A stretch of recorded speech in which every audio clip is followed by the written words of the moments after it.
defiantly, with a smug look on his face as he looked at me. "Then you're fired and can leave the company." I confronted Ryan with my true feelings. I sighed softly and looked at Ryan with cold eyes. Ryan, seeing my gaze, tensed up visibly. Anxiety spread across his face. "My name is Kelly, 44 years old. I run a company that manufactures vehicles and parts for transportation. The company was founded by my grandfather, making me the third generation. It's a family-run business. Originally, I had no intention of taking over the company and wanted to lead a normal life. I wasn't particularly good at school and planned to find a job at a general company after graduating. In fact, I landed a job at an IT company. However, when I was 26, my parents died in an unexpected accident. I have an older brother who loves research and is always holed up in his graduate lab. My father left a will stating that I was to become the next president of the company. After that, it felt like I was on a roller coaster. I quit my current job and joined my father's company. The role of president was temporarily filled by the executive vice president, and I worked hard to learn the job. I worked tirelessly, sparing no moment even for sleep, to learn everything about the products we made and how to manage the business. At first, people treated me delicately, as if I were a delicate flower, but gradually they opened up to me. Gradually, I found the work interesting and became president at the age of 40. I've lived for my work, dedicating my life to the company. As everyone around me got married, I didn't have a single boyfriend.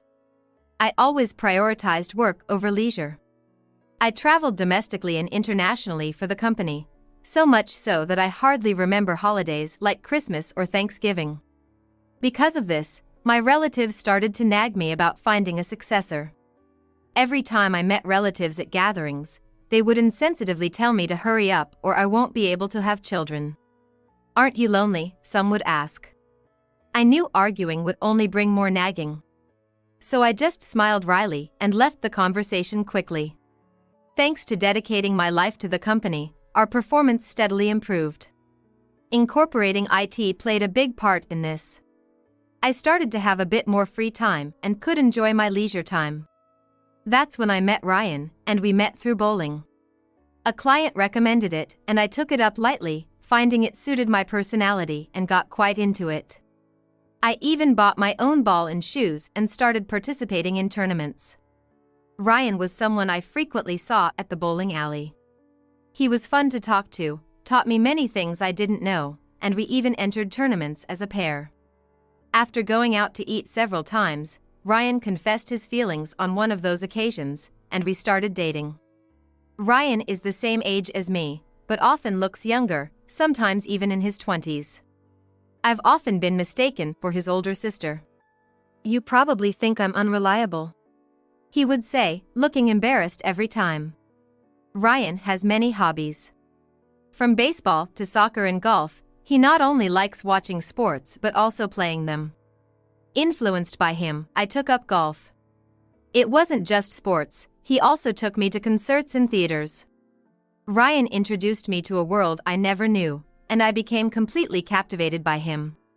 The time I spent with Ryan was very stimulating and fun for me.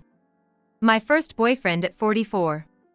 It wouldn't be strange for me to feel elated. Amidst these light-hearted days, Ryan suddenly said something unexpected. "Would you meet my parents?" I was at a loss for words at his sudden request. "If I'm gonna marry, it's gonna be you, Kelly. I want to introduce you to my parents." It has been about 2 months since we officially started dating. It felt a bit early, but I wasn't young anymore. I wasn't without my anxieties. But I was also happy. I had no intention of refusing. A week later, we visited Ryan's family home. The house was neatly arranged, with a faintly pleasant smell. In the living room, Ryan's dad and mom welcomed us. Ryan's mom had an elegant air about her, with her hair dyed a beautiful shade of purple. "My son is lucky to be dating someone as adorable as you," she said with a beaming smile.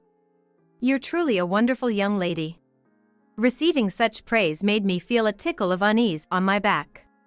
Ryan's parents continued to shower me with compliments until I blushed.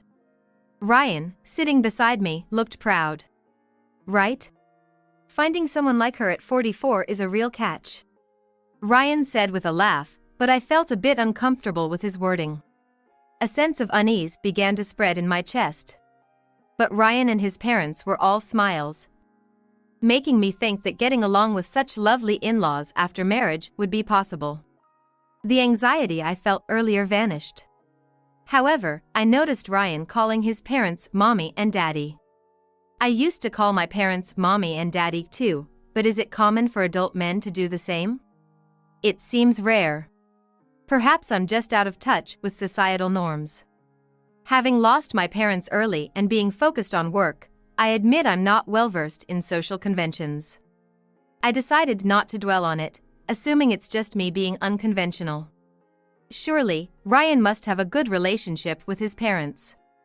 Ryan often praised his mother, which is usually a good thing. However, when we were talking about cooking, Ryan made a comment that felt off. Mommy's meatloaf is the best in the world. He even slightly belittled the meat and potatoes I made. Kelly's meatloaf just isn't as good as Mommy's. Hearing this, I couldn't manage a smile. Perfect, you should get the recipe from her, Ryan said in a tone different from usual. Why was he being so authoritative? Unaware of my ambiguous expression, he exchanged smiles with his mother. Ryan's mother started writing down the meat and potatoes recipe. With this, Kelly, you can make something similar to Mommy's. I was unsure whether to be happy or not. My expression turned into the vague smile I reserve for relatives. As the evening grew darker and it was time to leave, the conversation turned to marriage. I'd marry you right now if I could. It'd make life easier, especially since freelancing doesn't pay much, Ryan said, shocking me. What? Freelancer? My eyes widened. Ryan had said he worked in sales. I hadn't told him about my job either. I just worked at a company making parts. I was embarrassed to say I was the CEO, but I had no idea Ryan was a freelancer. Stunned, Ryan snapped at me. You thought just because he's 44, right? There's a deep reason behind it. Apparently, Ryan's mother has always been frail and sickly. Moreover, 2 years ago, his father became seriously ill and needed care. Ryan, who was working in sales at a printing company, quit his job to take care of his father and became a freelancer to manage his time for caregiving. It's tough on Mommy alone. I just wanted to be there for my parents, Ryan said, tearing up. I listened solemnly. I thought it'd be okay to continue freelancing for their sake. Glancing at his parents, Ryan nodded. Daddy's been doing better lately, so I'm considering re-entering the workforce, especially now that I'm marrying Kelly. I gotta step up, he said, sniffling. I felt ashamed for feeling disappointed upon learning he was a freelancer. Ryan had simply prioritized his parents over his job. What a kind and warm-hearted person he is. All my previous anxieties and discomfort had completely disappeared. A few days later, I made a suggestion to Ryan. Why don't you try applying for a position at my company?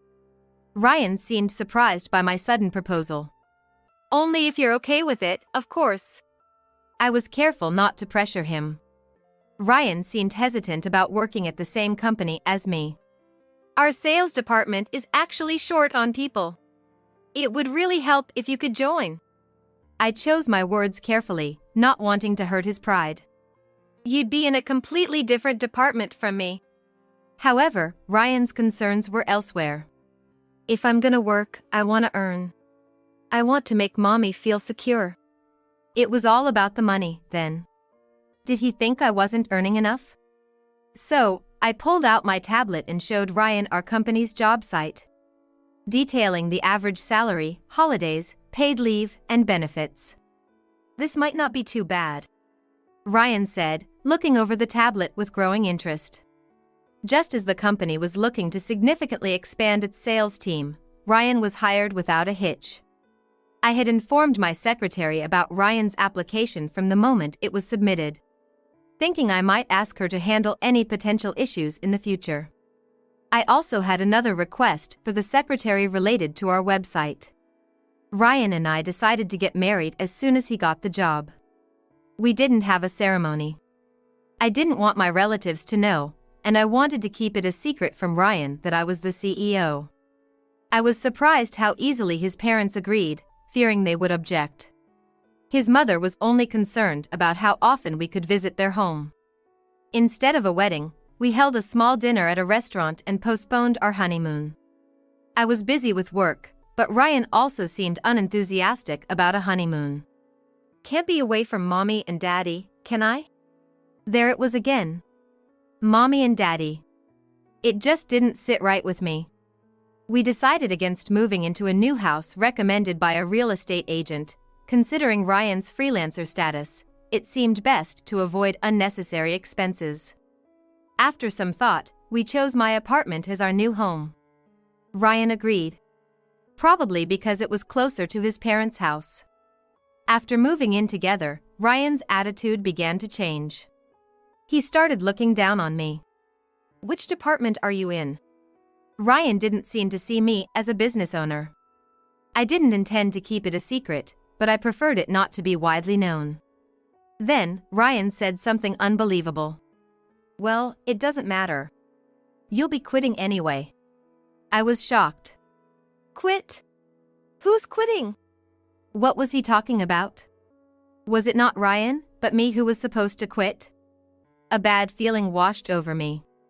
Ryan glanced at me and smirked with an unfamiliar, unsettling smile. I felt a chill. Got a problem with that? Ryan looked at me coldly. My heart is racing. I managed to say I had no intention of quitting my job, clutching my chest. Then it hit me. Maybe Ryan wanted children. Are you thinking about when we will have kids? Our company has excellent maternity and paternity leave. Ryan interrupted with something unbelievable. Kids are out of the question. Got my hands full with mommy and daddy. I was confused, tilting my head. Ryan sighed heavily, exasperated. My parents, I told you. They need care. His sudden loud voice made me tense up. I tried to respond. I heard about your father's condition, but you said he's been doing better, which is why you re-entered the workforce. Even if he's better now, they're both old. Ryan snapped, anger flaring. Aren't you worried at all? His yelling filled the room, leaving me bewildered. I tried to calm down and sort through his words. It seemed Ryan intended to push his parents' care onto me, expecting me to quit my job to focus on it. After venting, Ryan smirked. Well, I won't ask you to quit immediately. Dual income brings in more money, after all. It seems my earnings were now the priority. We'll be going back to my parents' house on our days off. Every week? I intended to help as much as possible, but being pushed to provide care every week was too much. What surprised me the most was Ryan's attitude. Before we got married, Ryan was a fun-loving person with many interests, always finding joy in everything and reliably positive. I was at a loss for words by how much he had changed. Especially since a real estate agent had contacted us about a new house close to his parents' home, which was highly sought after, and I had gone ahead and signed the contract, hoping it would bring back the old Ryan. Now, the thought of going to his parents' house filled me with dread. Yet his parents always welcomed me warmly. It's good of you to come.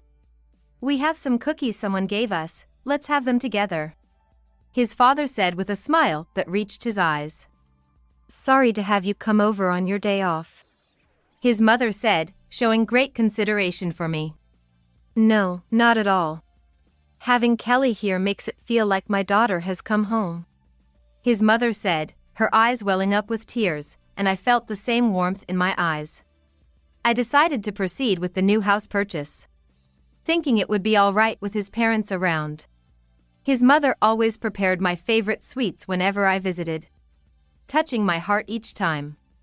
Despite not wanting to be dictated by Ryan, seeing his mother's happy face made me feel at ease.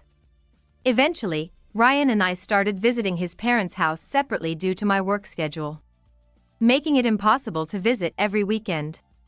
Sometimes, I had to spend weekends out of town on business trips, so I made up for it by visiting during the weekdays. One weekday, I headed to his parents' house, familiar enough not to ring the doorbell. As I quietly entered and headed to the living room, I heard Ryan's voice, which was odd since he was supposed to be at work. Approaching the living room, I overheard a disturbing conversation and stopped to listen. "She's not very considerate, you know, and terrible at housework," said his mother, a tone I had never heard before. "Couldn't you find someone better?" It sounded nothing like the kind and gentle woman I knew. I felt a tightness in my chest. My hands are going cold. After all the praise and gentle moments shared, to hear such harsh words was shocking. I couldn't bring myself to leave, even though I didn't want to hear any more. Ryan's sly, smooth voice followed. "Sorry, Mommy, but she's pretty sturdy and should be good for physical work." I felt a growing revulsion towards Ryan. "It's all about training. With the right guidance, she'll be useful," he said. "I'm not Ryan and his mother's servant or slave. For now, we need her money, so we'll put up with it. We have high hopes for the future." They continued, laughing carelessly. I felt dizzy, my heart sinking. Despite the shock from Ryan's words, his mother's betrayal hit me harder. All her kindness, the shared moments of laughter, the cooking lessons. Was it all an act? Always smiling, sometimes with tears in her eyes. Was that all just an act? If so, staying in this marriage out of concern for her was a waste. It seemed I was merely seen as caregiving staff. And then, the final blow from his mother. "For now, we'll keep praising her, making her as happy as a fool." I felt faint. Her harsh words unending. "Learn from me how to manipulate her. And guess what? She bought a house nearby," Ryan said, sounding pleased. "How did he find out?"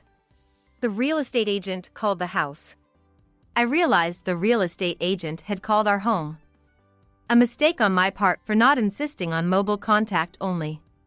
"Isn't that great? Now we can make her work even harder for us," his mother said with a disdainful laugh.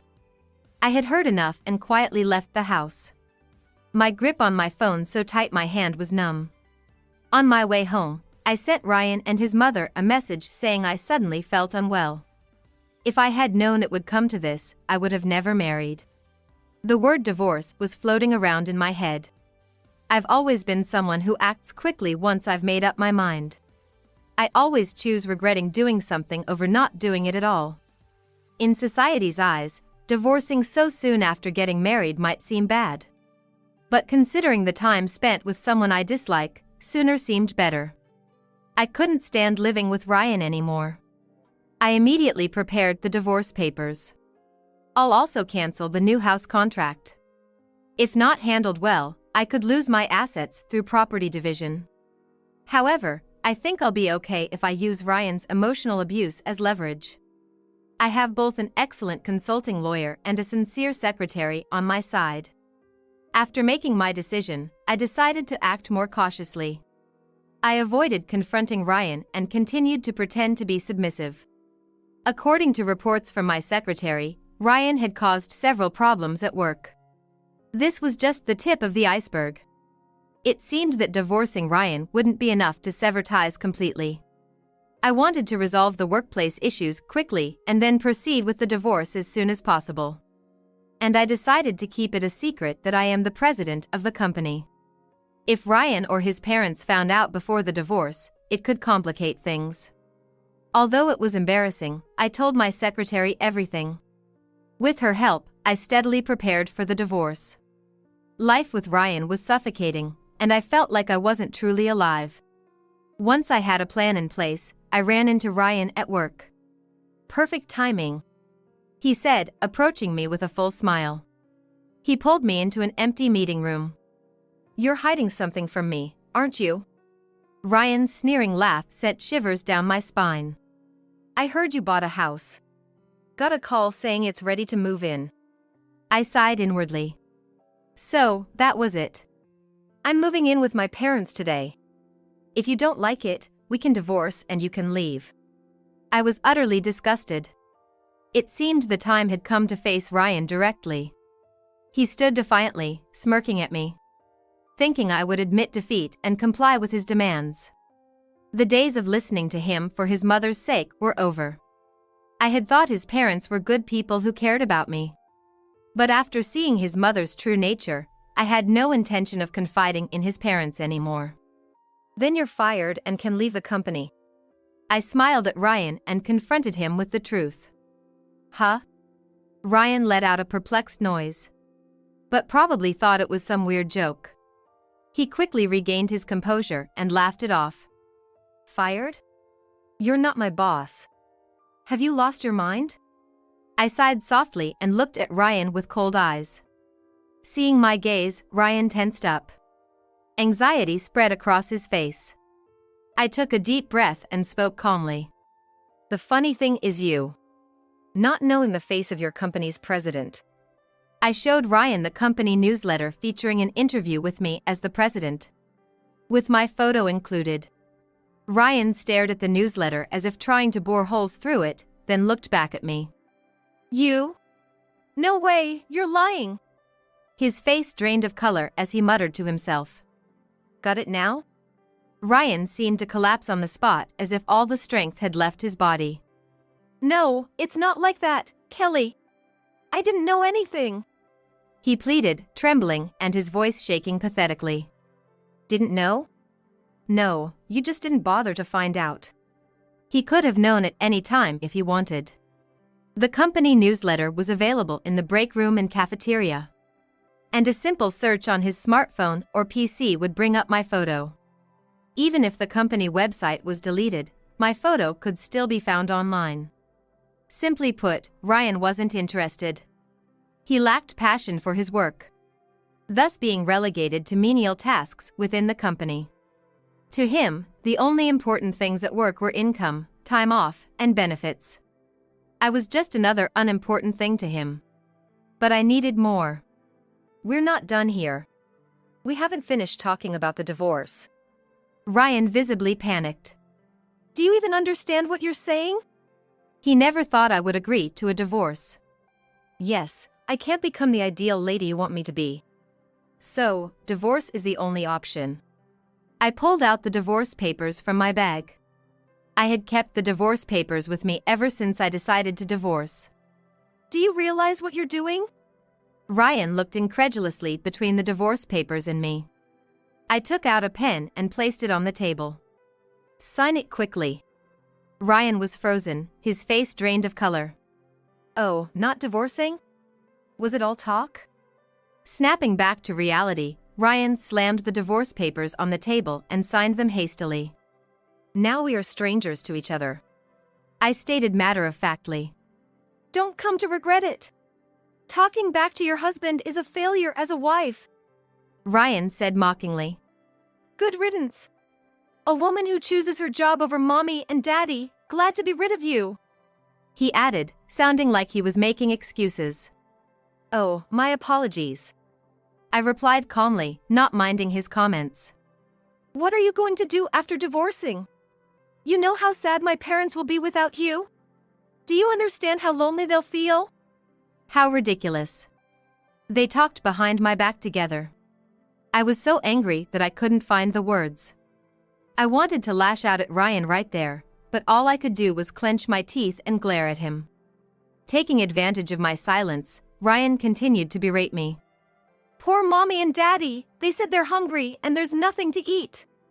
So what? There are stores and supermarkets near their house. Go back to your parents. You can still make amends. Ryan arrogantly ordered me around. His parents aren't so immobile that they require care. It's just laziness. Enough is enough.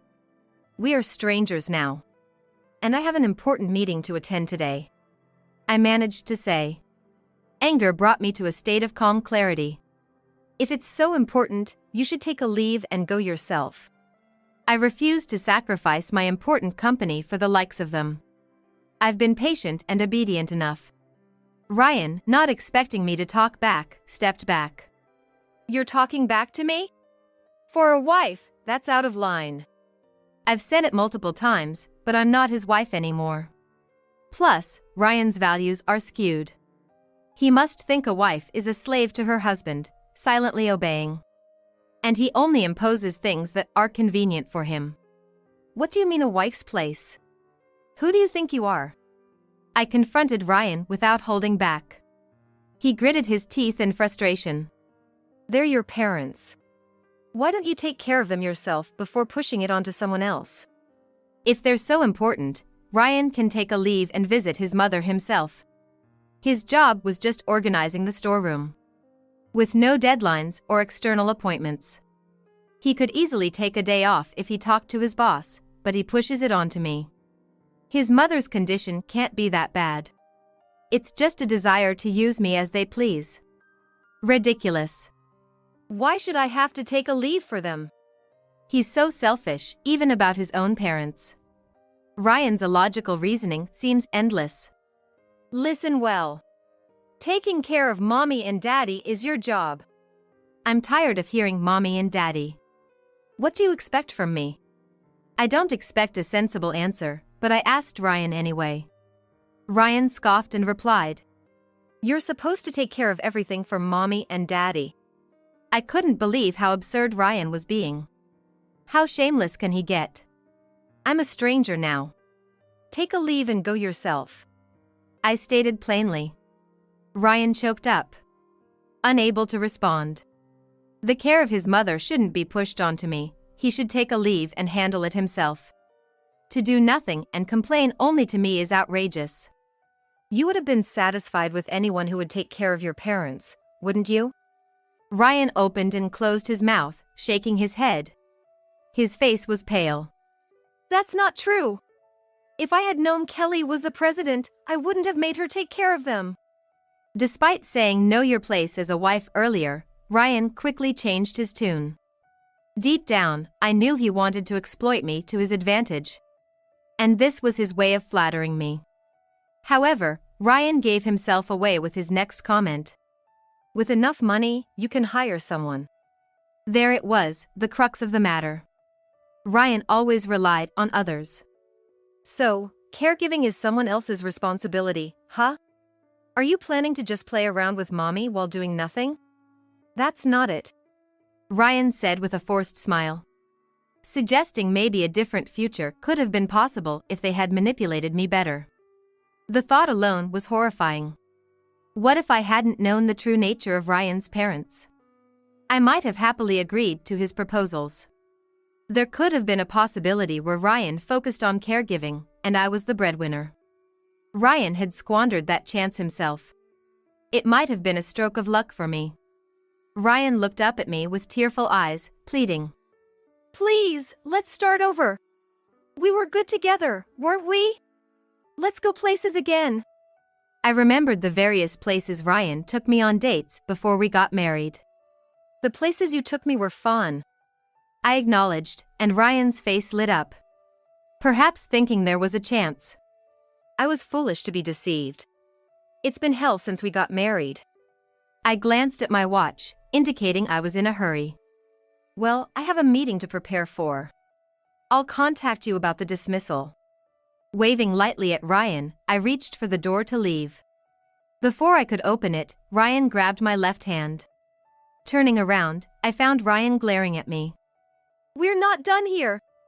Getting fired and divorced, do you think I'll just accept that? Ryan confronted me with tearful eyes. And what's this about being the president? His words trailed off, and eventually, he let go of my hand. The divorce was Ryan's idea in the first place. And it was their fault I couldn't reveal I was the president. Ryan probably never expected me to accept the divorce. He thought threatening me with divorce would make me obey him. And my being the president must have been a shock. Not something an adult should do. Ryan clenched his jaw. Likely regretting the money he had lost, but that was not my concern. It just shows how foolish you were. I said, and Ryan exploded in a reversed voice. Coward! Is it right for a big company's president to fire an employee just because of a divorce? That's tyranny. Whether he had lost his reason or was just being defiant, Ryan puffed out his chest. His thinking was too childish. Unable to accept what I said, he was just throwing a tantrum. Too tired to deal with Ryan, I covered my face with my hands. And Ryan grinned, thinking he had hit the mark. Right on target, huh? Should I make a scene? You'd be the one in trouble. I was exhausted. Though I thought about keeping silent, I pulled out a piece of paper from my bag. Reading the names written on it. Ms. Smith from General Affairs, Ms. West and Ms. Brown from Sales, and Ms. Ortega from Accounting. I then looked at Ryan, who was sweating. There are more names, you know. Ryan stepped back towards the wall, trying to distance himself. The names I just mentioned are of women you've been persistently hitting on. This issue was reported to me by my secretary. Complaints had come into HR, and my secretary informed me. The only person in the company who knew Ryan and I were married was my secretary. When I heard it from her, I couldn't believe it. That my husband was hitting on several female employees. And quite persistently, it seemed. I was so embarrassed by this revelation that I felt like my face was on fire. I was just trying to foster better relations among staff. Ryan made a pathetic excuse. As if such a lame excuse would work. Inviting them to a hotel, what kind of relations were those? Ryan was left mumbling, unable to form words. I had messages sent to my smartphone from the women as evidence. The content was embarrassingly cringeworthy. Ryan had no way out. He needed to face the consequences. Removing a troublemaker from the company is part of a president's job. I told him firmly. Ryan slumped, defeated. To further corner him, I pulled out an envelope from my bag. This is from accounting. It seems you've tampered with some receipts. Ryan reluctantly took the envelope, avoiding my gaze, and fell silent. A mama's boy who leaves everything to others, a womanizer, and on top of that, stingy. Ryan has been a nuisance not just to me, but to many others. It's a fact that he's the worst kind of person, yet I had believed in him. I'm disappointed in myself for not seeing his true colors. Anyway, you're fired. You will be held accountable. I turned on my heel and opened the door to the meeting room. As expected, Ryan didn't try to stop me. He was slumped against the wall, powerless. Well then. Enjoy your time with your parents at your family home. Ryan collapsed on the spot, mumbling something, but I left him behind and exited the room. After a while, my secretary brought me an official report. Following the report, Ryan was immediately dismissed for disciplinary reasons. I issued an apology to the female employees affected. In the name of the president, ensuring their mental well-being is not neglected, monitored through my secretary. Regular reports on Ryan's behavior also come through the secretary from a private investigator. According to the reports, Ryan, now jobless, returned to live with his parents. He tried to start working again as a freelancer, but then something unexpected happened. His father was diagnosed as needing care.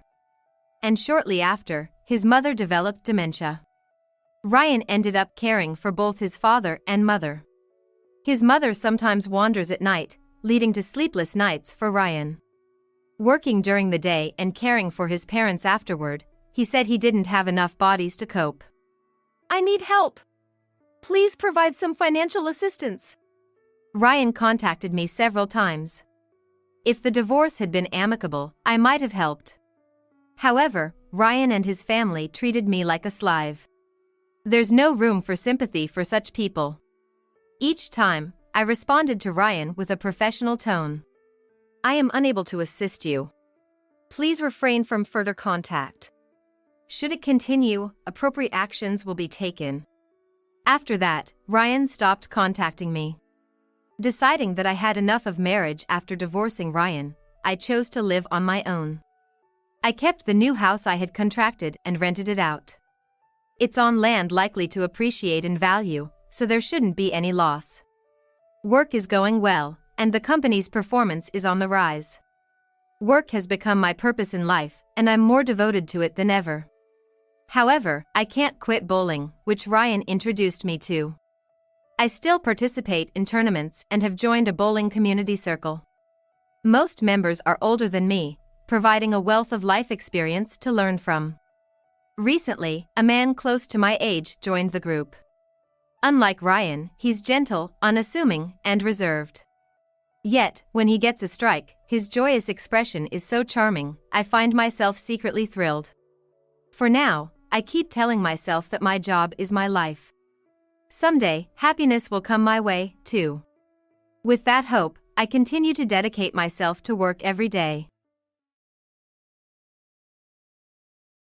My name is Rachel, and I'm 38 years old. I got divorced 6 years ago and remarried 3 years back. Me, my first hubby Dan, and my current hubby, Lewis, we all worked together at Smith Foods. Dan and Lewis were like oil and water, always competing, but they both really gave their all for the company. After me and Dan decided to tie the knot, I quit my job. The next year, our little girl Julie came into our world. Our marriage was like a fairy tale, at least for the first 5 years. Then things started to go south. Dan fell head over heels for a gal 10 years his junior, named Natalie. He hardly ever came home, and it tore me up. Eventually, I decided to divorce him. I've been a single mom to Julie ever since. While Dan was off with his new flame, Lewis, bless his heart, reached out to me worried. We started talking, not just about Dan, and before we knew it, we ended up tying the knot. Lewis never let on that he was the big boss's son at the office. I didn't have a clue until after we got married. Turns out, my second marriage was like hitting the jackpot. Julie and I have been living the high life. Not long ago, we went skiing in Switzerland. Poor Julie had an accident and now she's in a wheelchair. While I was dropping her off at school, I saw someone at the gate. It was Dan. My ex, who left me for another woman 6 years ago. Thought remarriage was a miracle for you. But look at you now, back to a life of misery. It's almost funny. Then Lewis rolls up in his fancy car, and Dan's face just goes white as a sheet. What? Lewis? Driving such a fancy car? Lewis is the son of the president of Smith Foods. He's about to become the youngest president in the company's history. Talk about a plot twist, huh? I wanted to share the life journey that led me to this point of happiness. The company's huge, isn't it? Didn't seem this big when we first interviewed? It's a long-standing food company. It's still growing and listed on the New York Stock Exchange. Dan, Lewis, and I joined Smith Foods and were assigned to the PR department. On our first day, Dan wouldn't stop talking, and we planned to grab some drinks to get to know each other better. Man, your French is incredible. My dad's background is French. I was born and raised right here in the US. Rachel, I heard you're also fluent in French. Did you grow up abroad? I've always been fond of French. I studied it more in the Global Studies program at college. Wow, I can't speak a lick of it, but somehow I still got hired. Guess I'm lucky. Being in the same starting group, me, Dan, and Lewis would often go out for drinks. We got pretty close. But Dan, getting greedier by the day, started to see Lewis as his rival. Doesn't it seem like Lewis is the boss's pet? He's even on the cover of our PR magazine. Sure, he's good-looking with a tall stature. I can give him that. But a regular employee, acting like a model? And he's always in the spotlight at work, like he's the face of the company. If they gave me a chance, I could outdo him. I don't want to lose to him, not in work, not in anything. I don't think Lewis cares about winning or losing. He's just doing what's asked of him. He even said he's tired of being judged by his looks alone. Do you and Lewis ever go out for drinks, just the two of you? Well, if he invites me. Around this time, it seems Dan started to have feelings for me. I had a sense of it but pretended not to notice as there were no clear words or actions from him. The three of us, Dan, Lewis, and I, grew closer both at work and in our private lives, inspiring and challenging each other. 2 years after joining Smith Foods, Dan asked me out. What should I do? How should I respond? Maybe I was being the villain here, but I talked to Lewis about Dan. If you don't dislike him, why not go out with him? I respect Dan and think he's a good guy. He could make you happy. Dan was a man of intense but transient passions. His tendency to get completely absorbed in something was somewhat frightening. But I gave an honest okay to Dan, who had expressed his feelings directly. Dan and I got married when we were 25. I left my job to focus on family life. It's a shame you're leaving. You had the potential to be a career woman. You're always attentive to details others miss, finishing tasks before they're even requested. It's really a waste. Thank you. You're the only one who appreciates me that way.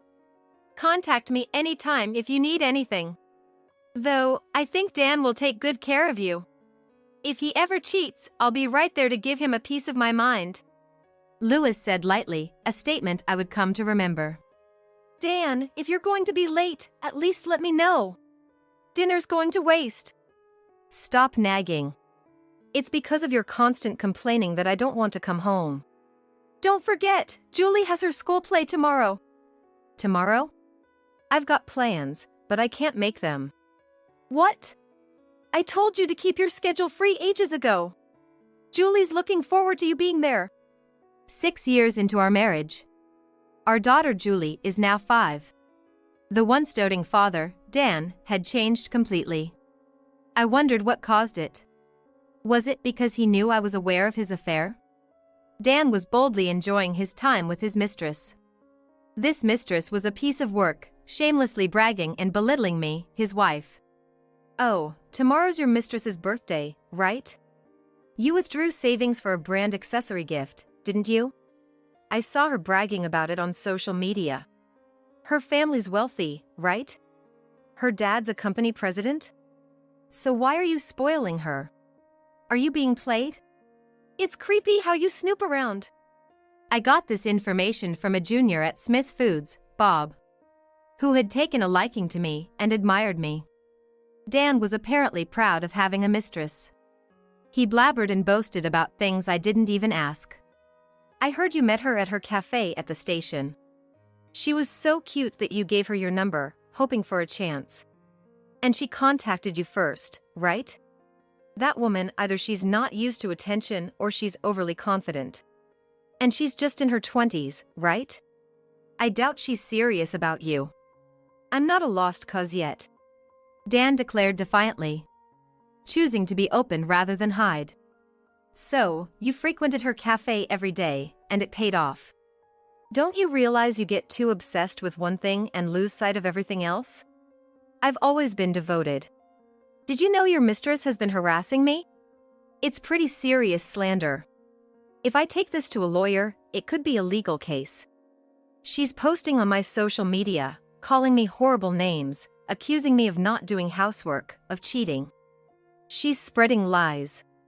The other moms at Julie's kindergarten have seen it, and now they treat me like a pariah. If this continues, I'm going to take action. Reacting to such trivial stuff and getting all worked up? Are you a child? Stop making a fuss, it's tiring. I'm going to take a shower and sleep. But the situation worsened. Rachel? It's me, Lewis. Out of the blue, I received a call from Lewis. It had been a while since I heard his voice, as I had left my job for family life. And Dan rarely spoke about work, let alone about Lewis. Lewis! It's been a while. How are you? Actually, Dan has been absent without notice for the past few days. I was wondering if he's sick or something. Dan hadn't been coming home for the last few days, and now he wasn't even showing up at work. But I couldn't bring myself to tell Lewis about this embarrassing situation. Well, maybe he's not feeling well. Sorry about that. I'll make sure he contacts the office. Are you okay? Lewis asked, his concern almost bringing me to tears. I wanted to confide everything in him. To have someone sympathize and comfort me. If it's going to be a long absence, I really need him to let us know. Right now, Dan, me, and 3 others are handling a big project. He is the group leader. Honestly, we can't proceed without him. I'm sorry for the trouble he's causing everyone. I guess he'll have to step down from this project then, if it's holding things up. I'll pass the message to Dan, I said, realizing the severity of the impact on his work. I felt helpless, knowing there was nothing more I could do. I tried calling Dan, though I expected no answer. My emails were being ignored, and the phone calls went unanswered. Hello? To my surprise, it wasn't Dan, but his mistress who answered. Oh, it's his wife. Dan's in the shower, can't come to the phone. Do you have a message for him? Is my husband staying at your place? Yeah, he stays here most of the time, occasionally at a hotel, but mostly at my place. Are you keeping him from going to work? Are you the possessive type? Dan's planning to quit his current job for a new opportunity. What? I haven't heard anything about that. Maybe he can't be honest with you? He says you're scared when you're angry. He told me he's often left wandering the streets at night because you won't let him in. She was spouting all sorts of things, lies Dan had probably told her to make it seem like their marriage was failing. A typical tactic of an unfaithful husband. My father owns a business. Dan's going to take over as president soon. It's a great opportunity he wouldn't want to miss. Men want to be at the top, don't they? That's something you couldn't give him. I can make him a president. That's part of my charm.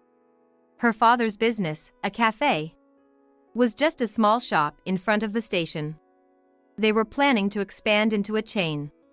But I wondered if becoming president of such a business was really what Dan wanted. Given his aspirations when we first joined Smith Foods. Why don't you just file for divorce? Dan doesn't come home or go to work, so what's the point of staying married? It's not that simple. We have a daughter, Julie. Are you the one keeping Dan from coming home? What? No way. He approached me first, and I reluctantly responded. I'm with him because he listens to me. I wasn't planning to marry, but my dad was looking for a successor. Dan just happened to be there. He's lucky, isn't he? Getting to marry someone 10 years younger and become a president. Of course, he wouldn't want to go back to you. I could almost see her smug face. I had checked her social media.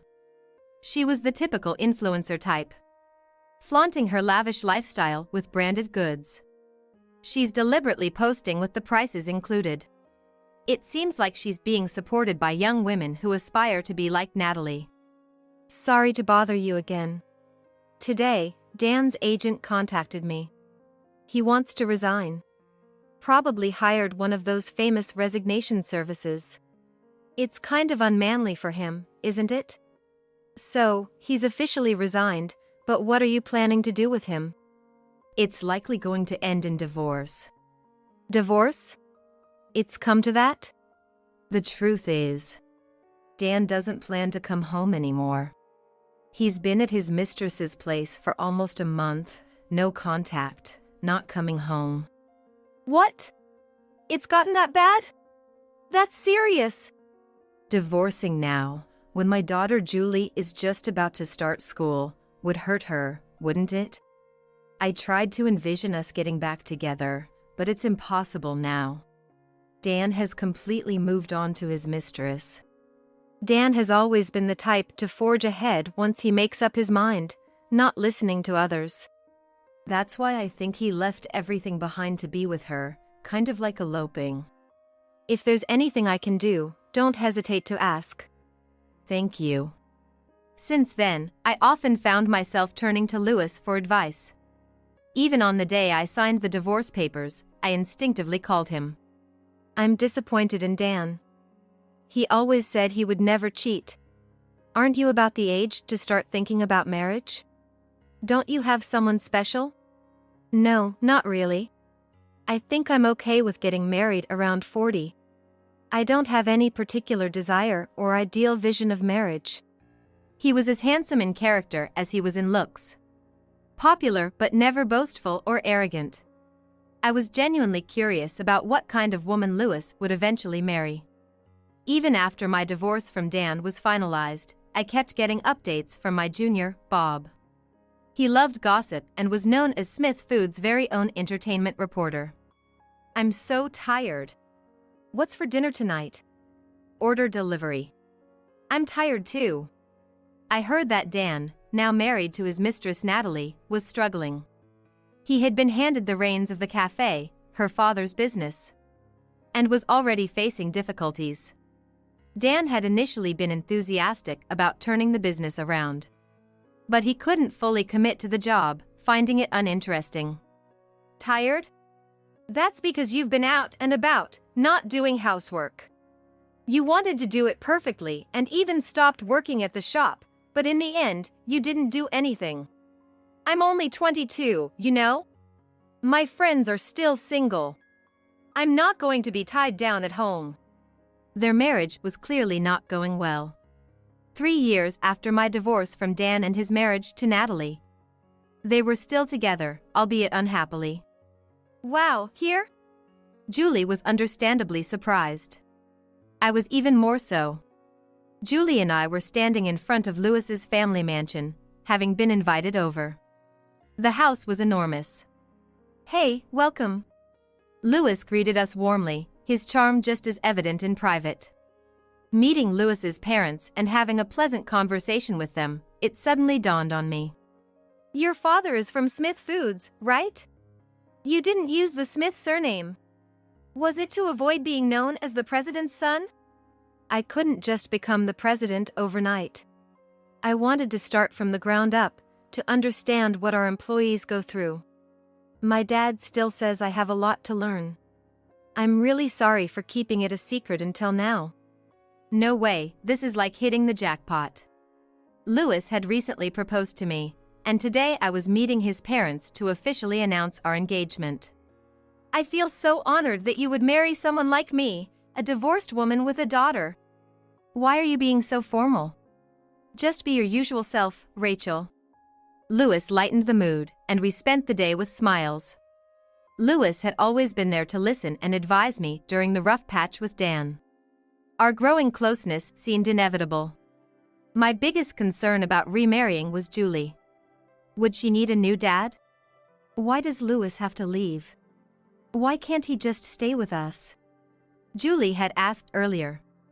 It seemed that her memories with Dan were being replaced by those with Lewis, elevating his place in her heart. Then one day, Julie called Lewis Dad and expressed her wish for him to be her father.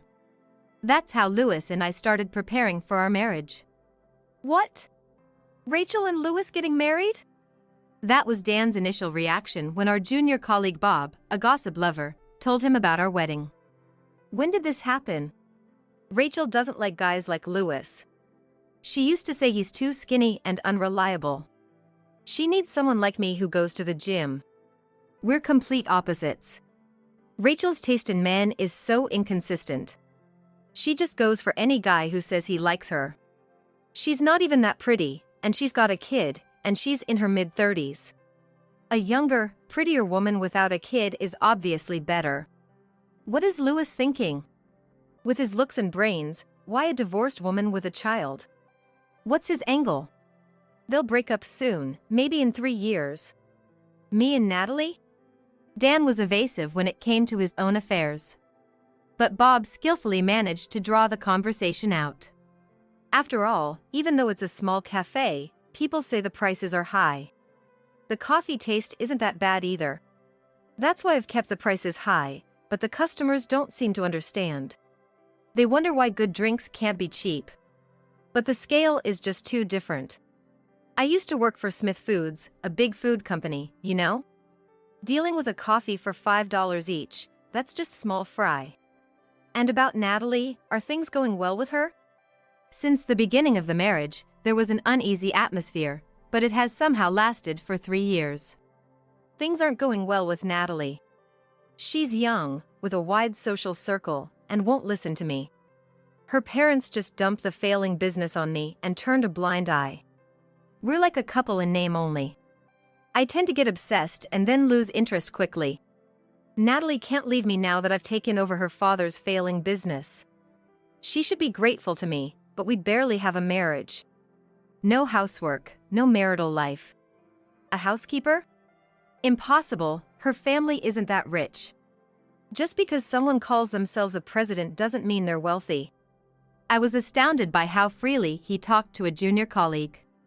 Hearing such complaints about his wife and work made me even angrier. Dan was clearly upset about my happy life with Louis.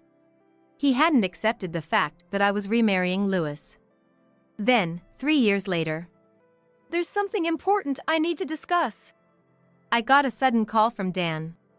It had been about a year since I last heard from him. "I'd like to see Julie at least once a month.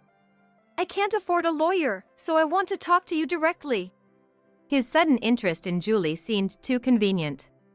He never mentioned wanting to see her in the past 6 years. Probably some trouble with Natalie made him think of Julie. I later found out that at this time, Dan was under a lot of pressure both at work and at home. I'll have to ask Julie. She barely remembers you as her dad since you separated before she started elementary school. She's close to Louis now. If she says no, you'll have to accept that. "What does Julie say about me?" Why would she talk about you? You think too highly of yourself. When I asked Julie, she didn't want to see Dan. I told him her honest answer. "Is that really what Julie said? Or are you making her say that? Or maybe you're lying to me." What can I do to make you believe me?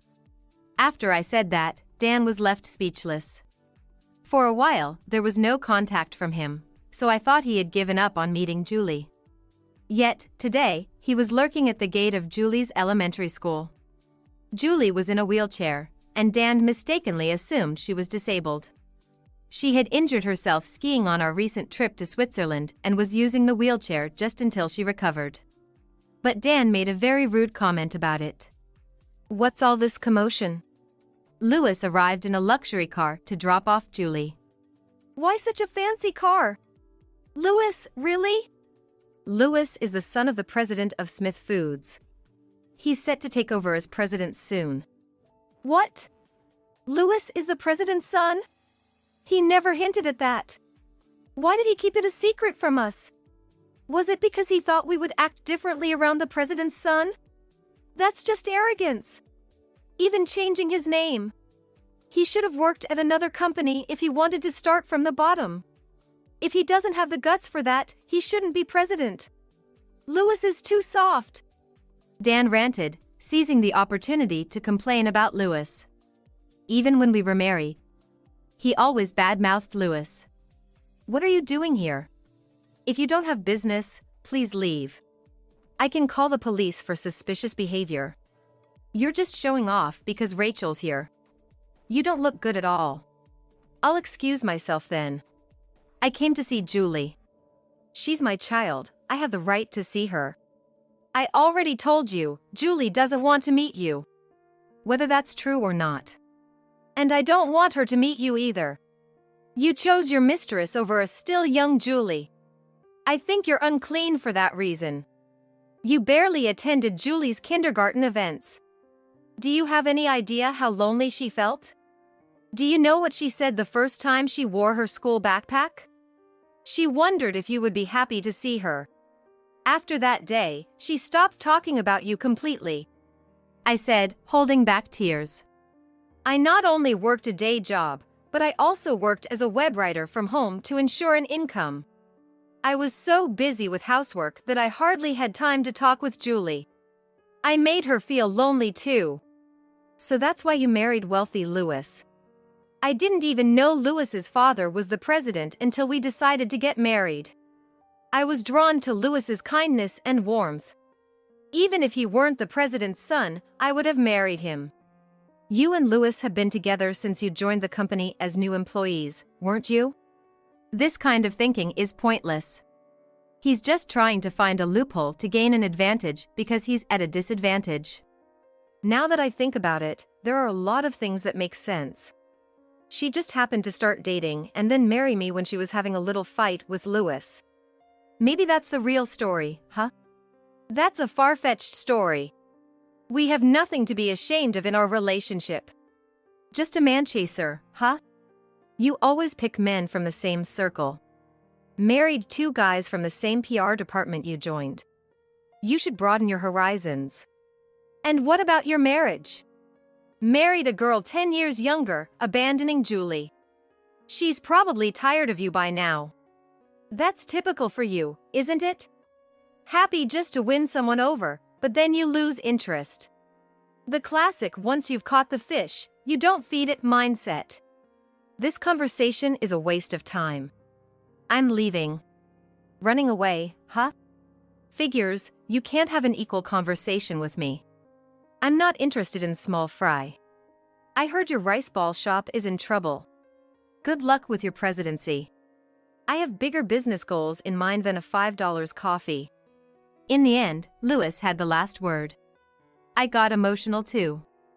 Dan's greatest punishment for abandoning everything for his mistress was that he would never see his own daughter again.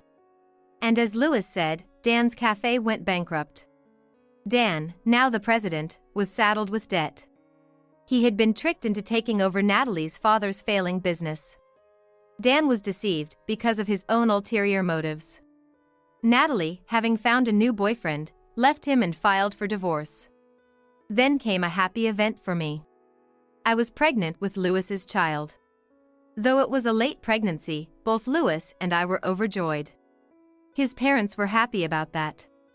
And Julie was thrilled, which comforted me. I don't regret marrying Dan. After all, he gave me Julie, the greatest treasure. My grandson, David, experienced his first winter this year. The weather report mentioned that it was a record cold day. I couldn't help but worry about David and his mother, Yvonne. I hope they haven't fallen ill due to the cold. That night, I sent a message to Yvonne on my smartphone, asking, "Are you and the baby okay? Not catching a cold?" However, despite sending it 2 or 3 times, there was no reply, not even a read receipt. She's always been so responsible, I hope she's not overdoing it. After waiting another hour, I tried calling but to no avail. This is no small matter. Worried something serious had happened, I quickly put on my thick jumper and rushed out to drive to my son's family apartment. There was no response when I rang the intercom, and fearing the worst, that Yvonne had collapsed inside, I had the building manager open the door. The apartment was dark, with only the faint light from the street lamps seeping in. Groping along the wall, I searched for the light switch, relying on my memory. I fumbled for the light switch, but, even after trying several times, the lights wouldn't turn on. What's going on here? I thought, feeling a mix of anxiety and irritation. With no other option, I used my smartphone's flashlight to look around. Yvonne? Are you there? Could it be that they are just out? Just as I was about to leave, I thought I heard a baby's cry from the bedroom. Yvonne? Are you there? I quickly headed to the bedroom. Yvonne! There, I found Yvonne, shivering from the cold but desperately wrapping newborn David in a sheet to keep him warm. What happened? To my shock, Yvonne's once long and proud black hair was now chopped off, almost completely shaved. This is terrible! What happened here? My name is Mary Smith, I'm 61 years old. I've worked as a hairstylist for many years, running a salon out of my home. Chatting casually with my regulars during their appointments has always been the highlight of my day. The salon was originally started by my husband and me. However, he passed away from cancer when he was young. Not long after our son, Harry, was born. Despite the challenges, I raised Harry single-handedly. But Harry didn't make it easy. He often skipped school and got into trouble when he did attend. After graduating high school, he didn't continue his education and instead spent his days hanging out in town. I often wondered if it was a sense of inferiority from not having a father around. Or maybe it's because I wasn't a good enough mother. I always worried about Harry's future, never finding an answer. So, when Harry suddenly said one day, "I want to be a hairstylist," I was so surprised I pinched my cheek, thinking I was dreaming. What's gotten into you? Hairstylists are popular with the ladies, right? Harry replied with a smirk. Guess kids do grow up watching their parents, huh? Regardless of the reason, I decided to take a positive view of my son showing interest in his future for the first time. Harry successfully graduated from cosmetology school and started working as an apprentice at a senior's salon. That's where he met Yvonne, who would later become his wife. Harry was smitten with her at first sight and, after a strong pursuit, announced to me with a confident smile, "I've decided to marry this girl," introducing me to Yvonne. Nice to meet you. I'm Yvonne. You are a hairstylist too, right? I look forward to learning from you. Yvonne, with her long black hair and bright smile, was a wonderful woman. Likewise, I look forward to that. I replied, instantly liking her. A year after their marriage, Harry expressed his desire to start his own salon. Though he hadn't been an apprentice for long, he seemed to have gained a lot of confidence as a hairstylist. I want to have my own place and prove my skills. Honestly, I was a bit worried. I knew from my experience that it's not easy for a newcomer to make it on their own in this industry. But I couldn't ignore the earnest look in Harry's eyes as he talked about his dream. How much do you have saved up? He showed me his bank book with a troubled look and a sigh. Despite having a steady income, he was spending just as much as he earned. With this pattern, he was far from having enough to start his own business. Harry had been squandering most of his earnings on leisure. Perhaps I should have advised him to give up then. But I smiled and said, "Don't worry about the money," indulging his whim. Maybe it was my way of making up for the loneliness of growing up without a father. Truth be told, I hadn't touched the life insurance money left by my late husband. "It's for Harry. You'd forgive me, right?" I whispered to my husband's portrait. One of my regulars was knowledgeable in real estate, so I consulted with her. That place would be perfect. It was a property that had been used as a barbershop until half a year ago, but the owner had retired due to old age. The location wasn't bad, and she thought it might be just right for Harry's new start. During the renovation, one of my regulars said, "Use my husband, he just lazes around the house on his days off anyway." Another chimed in, "My son's studying architecture in college and is home for the summer break. He can help out too, get some hands-on experience." Thanks to their help, the construction went smoothly. Once we got the health department's approval, the salon opened in no time. I never imagined I could set up my own business so quickly. You should thank everyone. It's not something you could have done alone. I know. I'm grateful to you, Mom. Then, I handed Harry the bank book containing the remainder of his father's inheritance. The purchase and renovation costs were lower than expected, so there was still more than half left. "This is a gift from your father to you. Use it wisely for business expenses, and don't you dare waste it." Yeah. I'm not a kid, I get it," Harry said, chuckling in annoyance. "Don't worry. I'll keep a close eye on Harry to make sure he doesn't spend the money foolishly," Yvonne said with a bright smile. Her words made me laugh. With Yvonne's help, I didn't need to worry about interfering any further. I optimistically decided to watch over their business from a distance. But soon, I realized my optimism was misplaced. Yvonne occasionally visited my salon to update me on their progress, and each time, her expression grew more somber. 3 months after Harry's salon opened, she confided, "Harry's not putting his heart into the work." What? Harry? Why?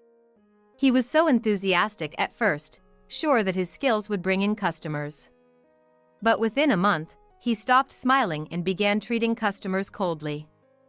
As a result, our reputation has plummeted, and customers have stopped coming. I couldn't believe what I was hearing. Harry had wanted his own salon so badly. What had changed in such a short time?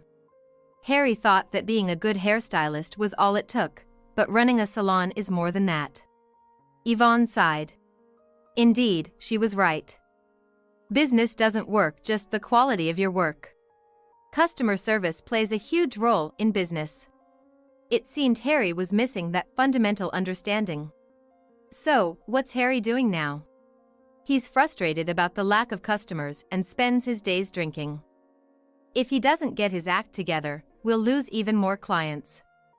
Right now, I'm handling the customers we do have, but if our reputation keeps dropping, the business will only get worse. Yvonne explained, looking like she was on the verge of tears. I felt the same way. All right, I'll have a serious talk with him next time I see him. Thank you so much, Yvonne said, bowing deeply before brushing back her long black hair. Your hair is always so stunning, I commented, trying to lighten the mood. I started growing it out in middle school, she said proudly. Been that long? Any particular reason? Are you familiar with hair donation? Yvonne looked at me earnestly. Hair donation? I think I heard about it at a hairstylist's meeting, but I don't know much about it. Yvonne's eyes sparkled as she explained. It's about making wigs from real hair for children who've lost their hair due to congenital diseases, illness, or accidents. I've been growing my hair to donate to organizations involved in this. Isn't it wonderful to be able to help someone? I read an article about an actress who was doing it, and I thought, maybe I could do that too. Wow. That's really admirable, especially for someone as young as you, I said, overwhelmed by Yvonne's passion. 6 months into her marriage with Harry, Yvonne got pregnant. She's always been so conscientious, always pushing herself too hard when I'm not looking. Yvonne, this is the most crucial time. You really shouldn't overdo it, I repeatedly warned her. Every time, she'd just lightly laugh and say, don't worry. I'm taking it easy, consulting with the baby in my belly. But in reality, Yvonne worked at the salon right up until the last month of her pregnancy, supporting the family while Harry's attitude worsened. What is he even thinking? Every time Yvonne updated me, I felt my own shortcomings as a mother. One day, I finished work early and decided to check on their salon. I ran into Harry just as he was about to leave. Where are you going? Out for a drink.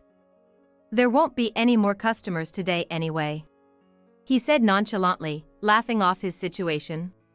The lack of customers had become normal for Harry, and he wasn't even trying to improve things anymore. You're about to become a father, you know. Harry just waved his hand dismissively and hopped on his motorcycle. We're not done talking. Think about Yvonne for once. Yeah. I'll do that when I feel like it. He laughed and sped off. Inside the salon, Yvonne was cleaning the floor. Today, we managed to get just one customer, she said, smiling brightly despite looking exhausted. Are you eating properly? You need to get enough nutrition. Don't worry about me. It's not just about you. It's for the baby, I said sternly, making sure she understood the gravity of the situation. Yvonne teared up a bit and thanked me. At times like this, the father should be there to support her. I wanted to shout at Harry, who was nowhere to be found. Yvonne told me the salon wasn't doing well, and Harry was spending money recklessly every night. Giving that bank book to Harry was a mistake. I regretted my decision. Yvonne, despite being busy, never neglected her hair care. Gently stroking her belly, she said, I want to teach my child the joy of helping others. That's when I realized I wanted to support her. Since my son wasn't of much help, I decided to assist Yvonne at their apartment. I'm always sorry to trouble you. Don't worry about it, just focus on the baby. It was my fault for not raising my son right. Because of that, Yvonne was suffering. Perhaps it was my way of atoning for my sins, at least. At the end of summer, Yvonne went into labor earlier than expected and was rushed to the hospital. Harry was nowhere to be found, unreachable. I kept sending him messages, but there were no replies, not even read receipts. What on earth is he doing at a time like this? Yvonne's parents had passed away, so I was the only one who could be there for her. Don't worry, Yvonne, I'm here. I kept encouraging her as she bravely faced childbirth. After a long and difficult labor, I was overwhelmed by the sound of the baby's cries. He's born. You did it, Yvonne. I was moved to tears, but Harry, who should have been there, never showed up. My grandson, David, was experiencing his first winter. The weather report said it was a record cold day. No wonder it was so chilly that I had trouble getting out of bed. My first thoughts were of Yvonne and newborn David. I hoped they weren't affected by the cold. Worried, I sent a message to Yvonne that night. Are you and the baby okay? Haven't caught a cold? But even after sending 2 or 3 messages, there was no response, not even a read receipt. I was concerned that Yvonne might be too ill to move. She's always been so responsible. I hope she's not overdoing it. After waiting another hour, I tried calling again, but the result was the same. Something's not right. Without a second thought, I put on my thick jumper and rushed out to their apartment. When I arrived, the place was engulfed in darkness. It's not uncommon for families to travel abroad during the holidays, but I hadn't heard anything about a trip from Yvonne and Harry, and they likely couldn't afford it anyway. I rang the intercom, but there was no response. Fearing Yvonne might have collapsed, I immediately asked the building manager to open the door. I'll wait outside. Please let me know if there's anything. I told the manager before stepping inside. The apartment was dark, the only light coming from the street lamps outside. I remembered the light switch was right by the entrance. Relying on my memory, I groped for the light switch on the wall. But no matter how many times I flipped it on and off, the lights didn't respond at all. What's going on here? I thought, feeling a mixture of anxiety and irritation. With no other option, I used my smartphone's flashlight to illuminate the room as I stepped inside. Yvonne, are you here? I called out in the living room, but there was no answer. Maybe they had just gone out. Just as I was about to leave, I thought I heard a faint cry of a baby from the bedroom. Yvonne? Are you in there? I quickly headed toward the sound. Yvonne! There was Yvonne, shivering from the cold, desperately wrapping newborn David in a sheet to keep him warm. What happened here? When I shone the light on her, I was shocked to see that her once long, proud black hair had been roughly cut off, almost to the scalp. Her eyes, red and swollen from crying, looked at me helplessly. This is terrible. How did this happen? I took off my jumper and draped it over Yvonne. It's okay now. Just tell me what happened, as much as you can. Yvonne began to speak slowly. She said that Harry had continued his daily escapades even after David was born. Eventually, they couldn't pay the electric bill anymore, and Yvonne, unable to tolerate it any longer, scolded Harry. She had just wanted him to be more responsible as a father. But her pleas fell on deaf ears. In a fit of rage, Harry grabbed a pair of practice hair-cutting scissors and started cutting off Yvonne's hair. At first, Yvonne tried to resist, saying stop it. But fearing any further resistance might accidentally harm David, she stopped resisting. Harry laughed mockingly, saying, "Now you won't be able to show your face in public." I was speechless at my son's cruel actions. Why didn't you tell me it had gotten this bad? I'm sorry, Mom. I'm so sorry. Yvonne apologized, blaming herself again. No, Yvonne, it's not your fault. You're not the one to blame here. It's Harry. You did nothing wrong. I knew Yvonne hadn't confided in me because she didn't want to worry me. I hugged her tightly, tears streaming down my face. The whole situation was a result of my overindulgence in raising Harry. My heart burned with shame and anger at my own failings and my son's inability to empathize with others. Taking a deep breath, I called Harry. Hey, Mom. Long time no talk. What's up, calling all of a sudden? Just wanted to hear your voice. How's everything over there? Are Yvonne and David doing okay? Of course, everyone's fine and doing well. I've been calling home, but no one's picking up. Where are you now? There was a brief pause in his voice, as if he was concocting an excuse. Actually, we're a family of 3 in Hawaii. We'll be back next week. Hawaii, huh? That sounds nice. I responded, though I knew he was blatantly lying to me. What had I been doing all these years, taking care of Harry? After losing my husband at a young age, I worked non-stop as a hairstylist. It was all to raise Harry into a respectable person. When he expressed a desire to become an independent hairstylist, I fulfilled his wish without hesitation. Yet, Harry carelessly squandered the inheritance his father left, using it for his own pleasures. And even treating his wife and child cruelly. My expectations for Harry turned into profound disappointment. What would you like as a souvenir? I'll bring you something nice. Anything's fine. You're coming back next week, right? Safe and sound. Hey, Mom? You sound a bit off. Is something wrong? Mom? Harry seemed to sense something, but I ended the call without responding. I informed the building manager waiting outside of my plans and decided to take Yvonne and David back to my house. Then, I started making calls to every place I could think of. A week later, Harry called me, cheerfully announcing that he had just landed at the airport. I'm back, Mom. And I've got souvenirs for you, he said, pretending to be the caring son. But my heart was no longer deceived by his act. That's nice to hear. I replied in a flat tone, though Harry didn't seem to notice anything unusual. About an hour later, a taxi pulled up in front of the apartment. Harry, clearly having enjoyed his solo trip to Hawaii, with distinct tan lines from sunglasses around his eyes, unloaded a bunch of luggage from the trunk. He took out his keys, expecting to enter the apartment where his wife and son should be waiting.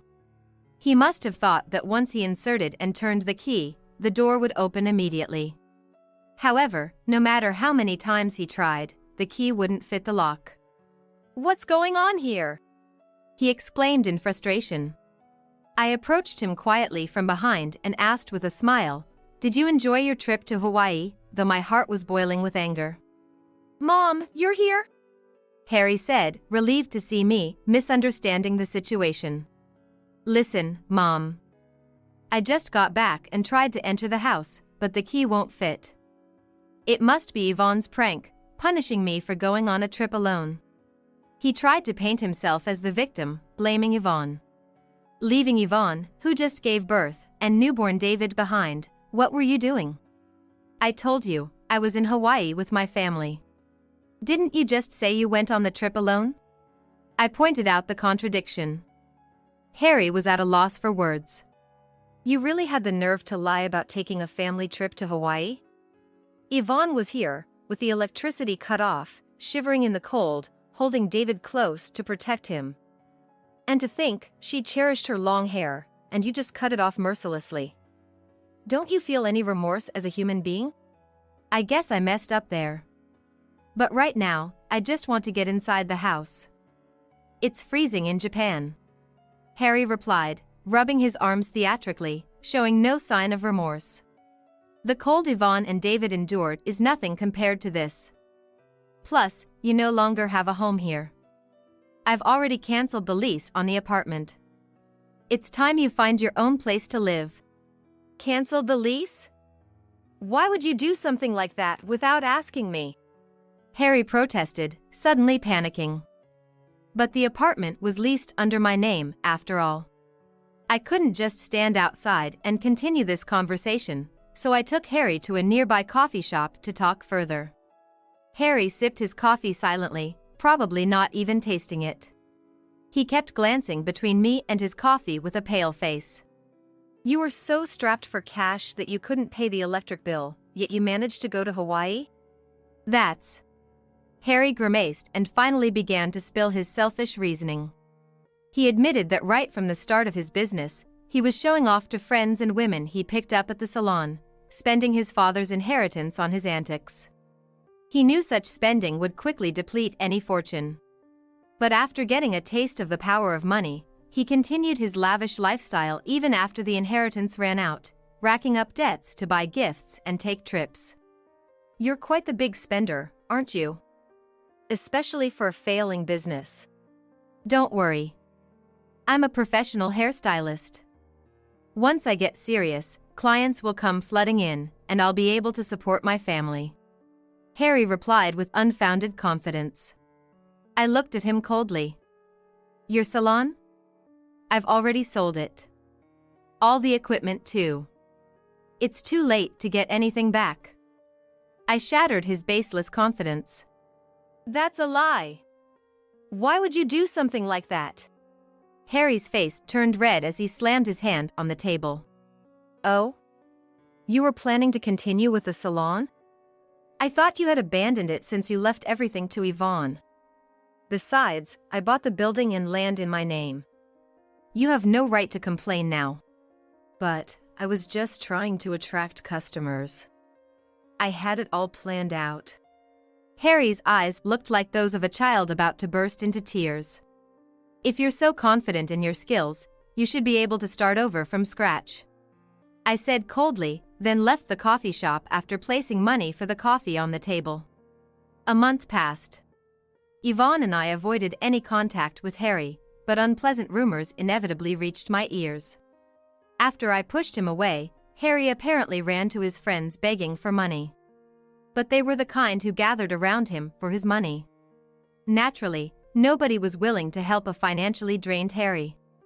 He even got reported to the police for stalking some of the women he picked up at his salon. Although he only received a stern warning from the police, the lack of support from his acquaintances hit him hard, and he completely disappeared from our lives. He's probably living alone now, in fear of harsh debt collectors. All this is the consequence of his own actions. My anger towards Harry isn't just about his reckless spending. What's unforgivable is how he neglected Yvonne and David, pushing them into hardship. And above all, cutting off Yvonne's long hair, which she had grown out for years for a noble cause. Thereby potentially robbing unknown children of a brighter future. As a fellow hairstylist, I could never forgive Harry's actions. It will take a long time for Harry to truly understand the emotional pain Yvonne has endured. Yvonne herself never speaks of her hurt, but it's clear she's not unscathed. She appears to be keeping her feelings bottled up, probably not wanting to worry me. Wanting to do something to help, I reached out to my hairstylist friends and had a special wig made for Yvonne. It won't make up for my son's wrongs, but please use this. Thank you, Mom. Yvonne said with a smile, though tears were streaming down her cheeks.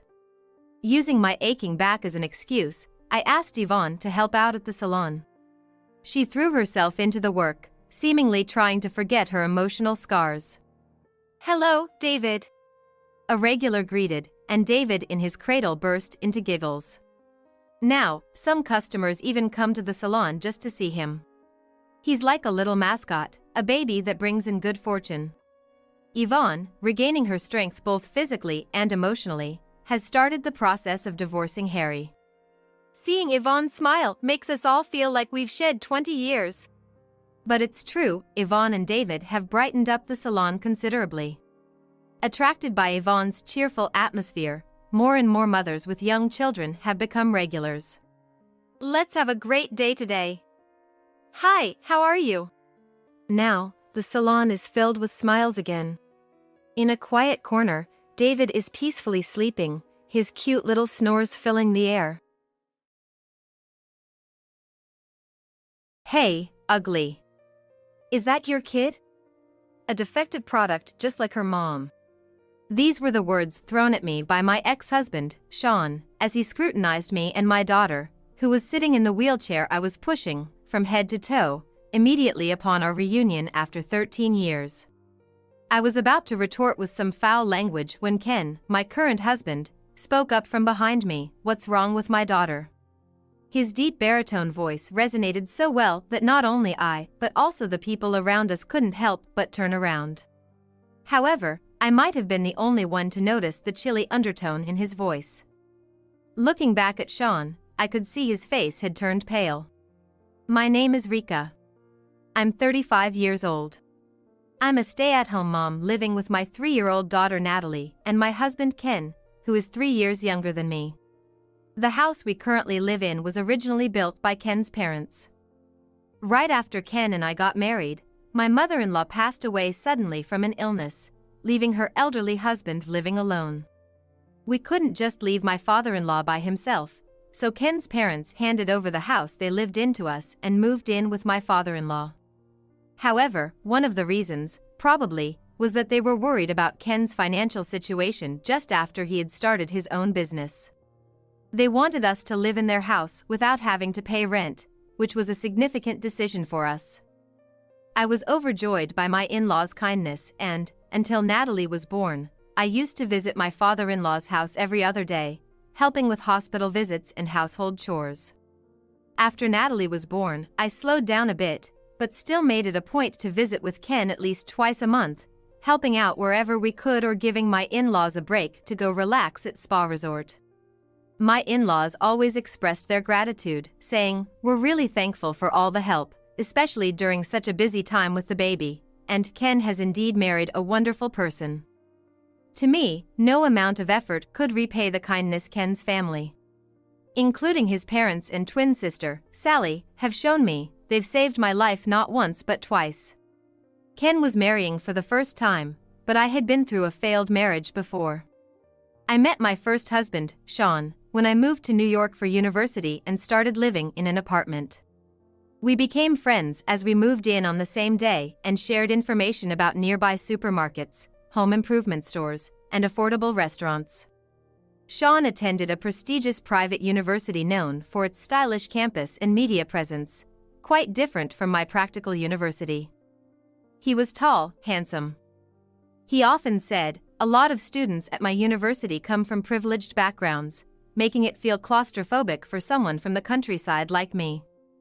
You and I are alike, it's easier because we don't have to put on airs." And so, he started to spend more time at my place, eventually leading to us living together like a couple. Back then, I couldn't believe I was dating a handsome guy like Sean and thought, I might not have the glamour of the female students on Sean's campus, but I can be a comforting presence. I ended up doing all the housework like cooking, cleaning, and laundry, which, in hindsight, was absurd. A man who seeks comfort right at the start of a relationship is hardly ever a good sign, as that comfort is purely self-serving. Because that comfort is just an abbreviation, but it is, in fact, the very egoism that makes it easy for him. But love is blind. I ignored Sean's selfishness, and when he said, "I want to quit my job because it's tough, but I can't afford to because I don't make much. My classes have gotten harder since I've advanced in my program," I suggested, "why don't we move into a slightly bigger apartment? Don't worry about the rent." So, we moved to a new apartment near our initial meeting place, and I ended up covering all the rent. Sean insisted on having 2 phone lines, one for him and one for me, claiming my dad got transferred to Europe for work around the same time I started high school, and my mom went with him.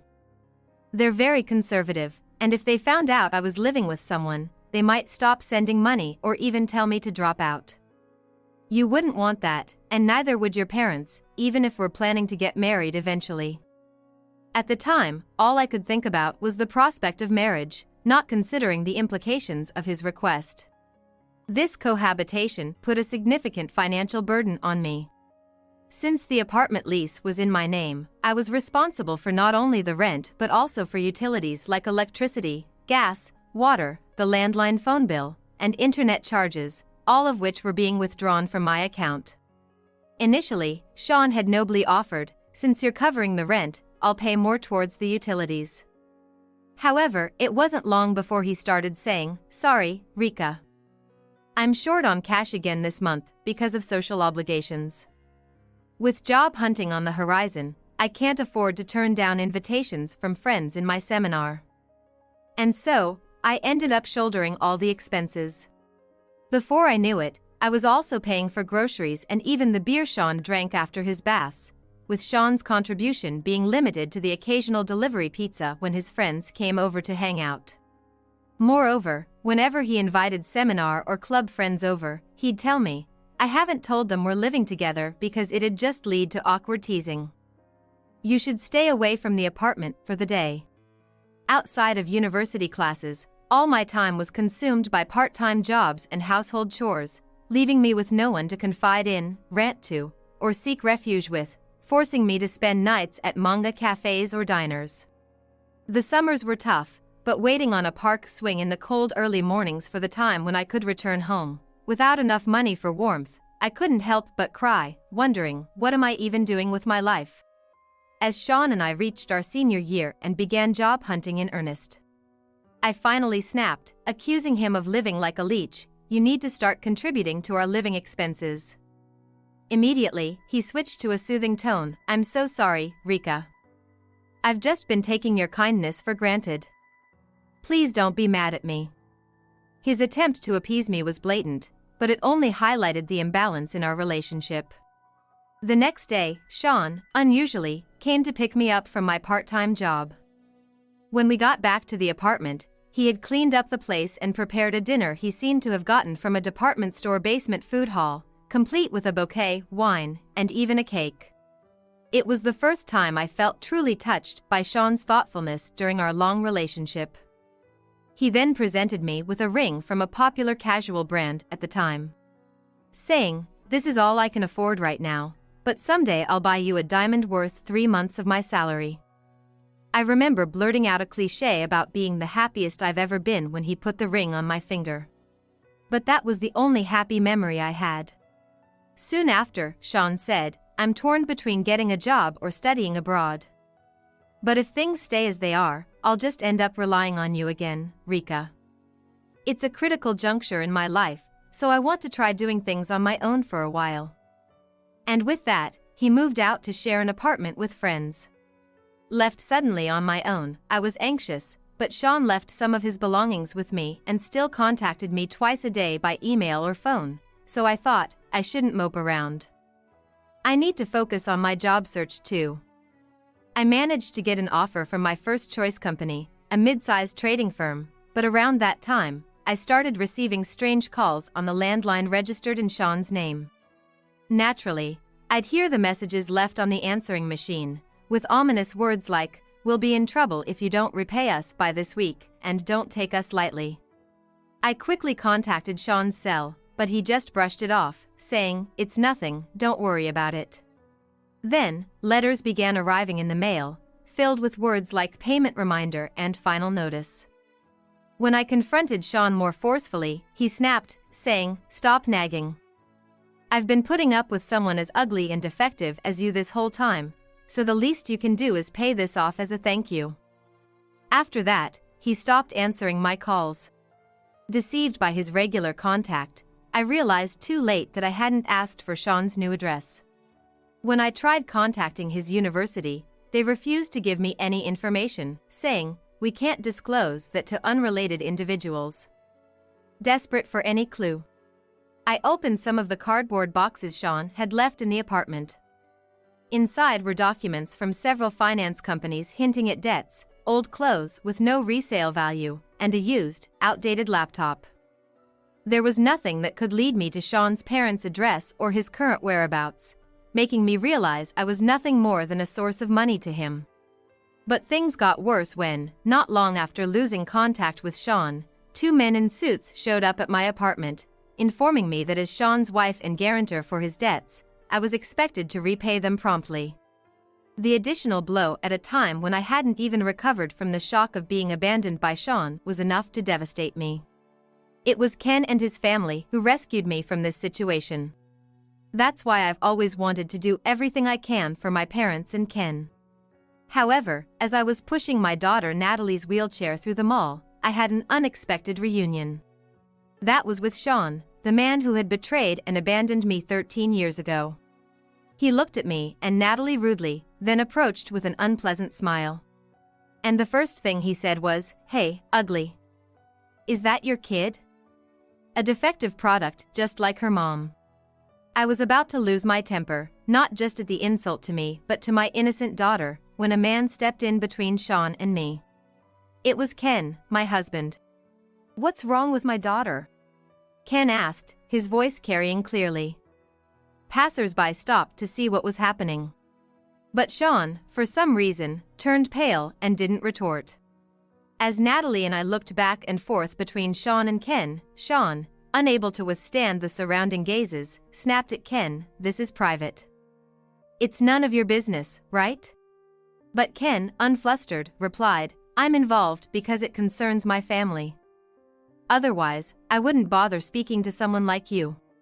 Then, turning to Natalie, he said with a smile, "Mommy and Daddy have some business to take care of. Auntie will be here soon to pick you up, so why don't you go to her house first?" Hearing that, I couldn't help but exclaim, "What?" However, Natalie, who is unusually composed for her age and not easily surprised, said, "Okay. Since it's a celebration, make sure you come early." Soon after, Ken's sister, Sally, arrived with her children, and Natalie left with them, leaving the scene behind. Then, Ken, losing the initial momentum and slightly stooping towards Sean, who seemed somewhat diminished by the confrontation, pressured with a half-smile, "Let's have an adult conversation, shall we? It's best we move somewhere else rather than providing a free show for the public." Sean, not particularly short but significantly overshadowed by Ken's near 6 feet 3 inches stature, and faced with Ken's unsmiling gaze, probably thought it better than being gawked at by onlookers and surprisingly agreed to Ken's suggestion to change locations. The three of them took a taxi and arrived at the building housing Ken's office. With the push of an elevator button and a glance at the tenant directory next to it, Sean realized they were headed to a law firm, which made his complexion turn pale again.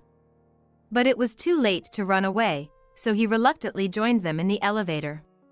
On his supposed day off, Ken appeared with a stern face, bringing his wife, me, and a guest, which surprised the office staff.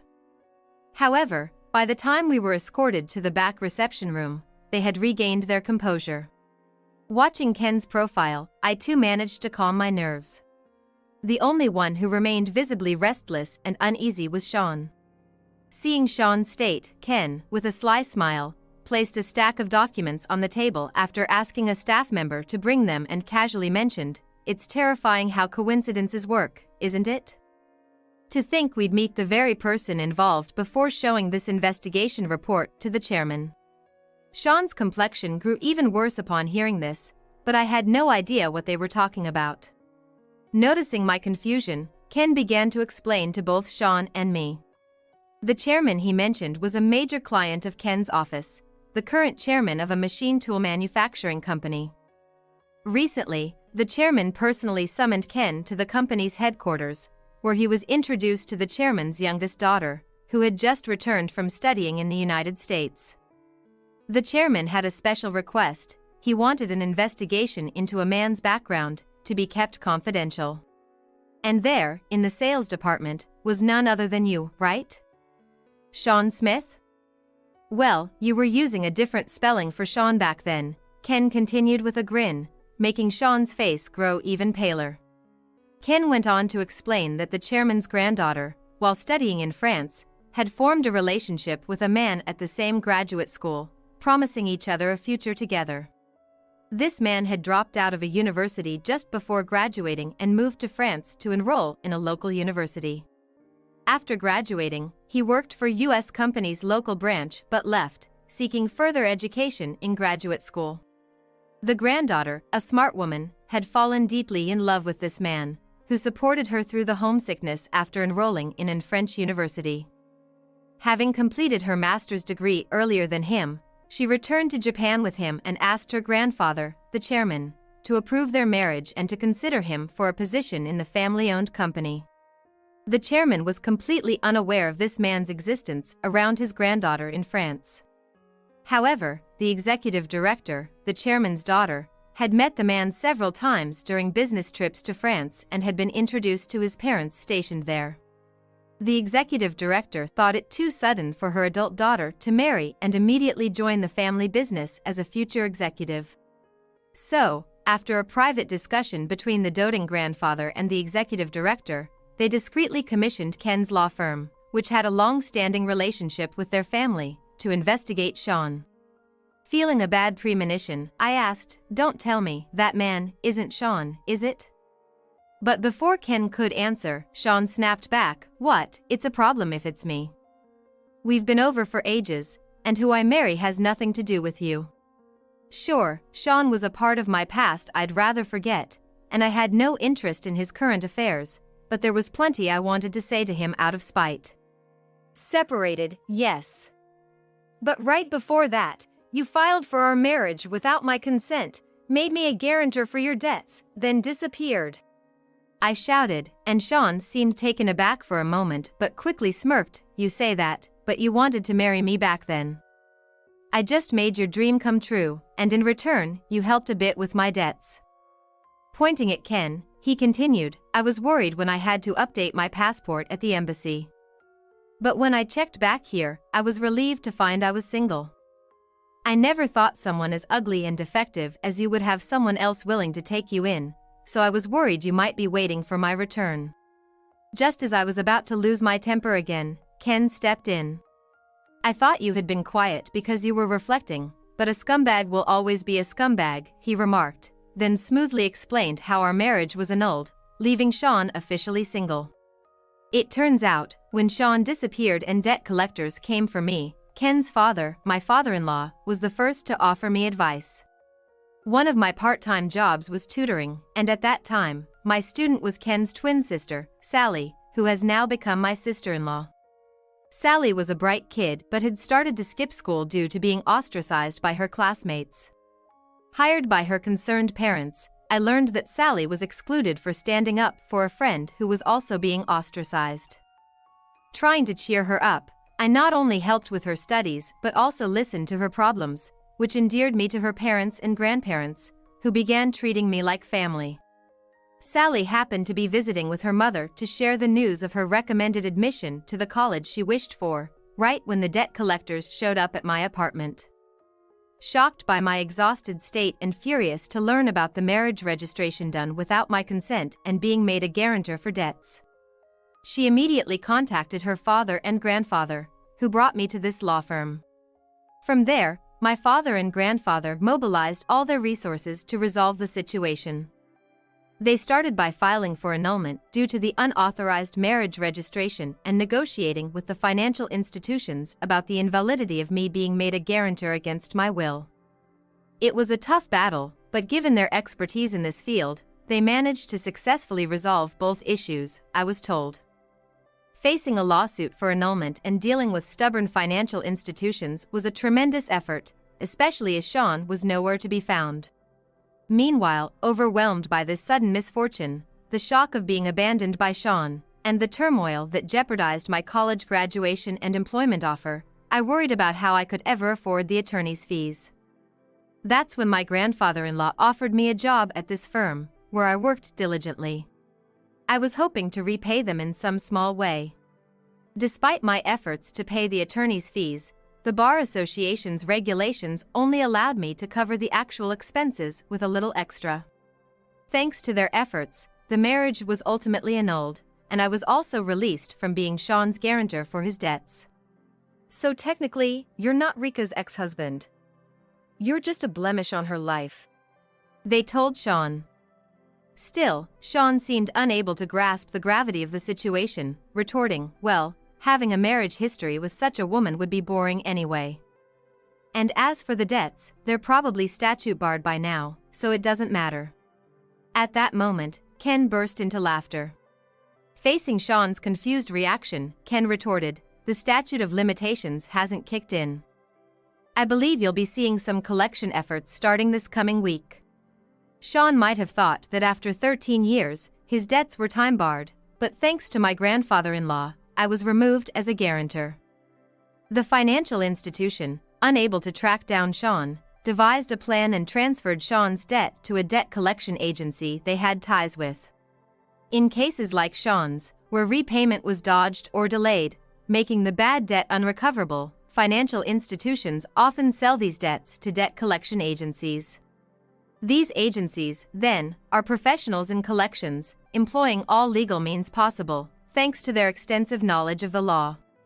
The agency that purchased Sean's debt was no exception, and after proceeding with various legal steps, a court judgment initiated by the collection company has reset the statute of limitations for another 10 years, making the debt fully valid today. Moreover, the total debt, now inflated with accrued late fees and legal costs, has skyrocketed to several times the original amount. Hearing this, Sean momentarily looked disheartened but then defiantly claimed, "Ah, such trivial money. Once I marry into that company's granddaughter's family and land a job there, it'll all be manageable." Such was Sean's shallow thinking. He probably assumed that marrying into the family as planned and securing an executive position at his father-in-law's company would make the debt repayment seem trivial. However, when Ken reminded him, "Do you remember what I mentioned earlier? Who had hired me to investigate you?" Sean's face turned completely pale. The truth is, Ken is Sally's twin brother.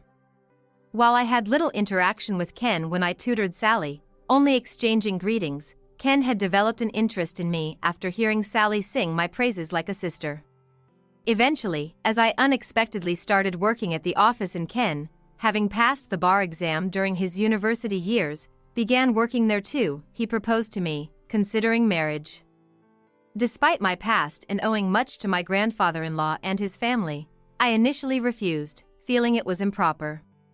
Yet, Ken revealed he had known about Sean all along and still wished to marry me, with the full support of his parents, grandparents, and Sally.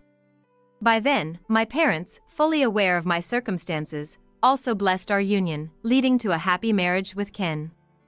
Unlike me, who wanted to seal away the past, Ken had harbored a desire for revenge against Sean for years.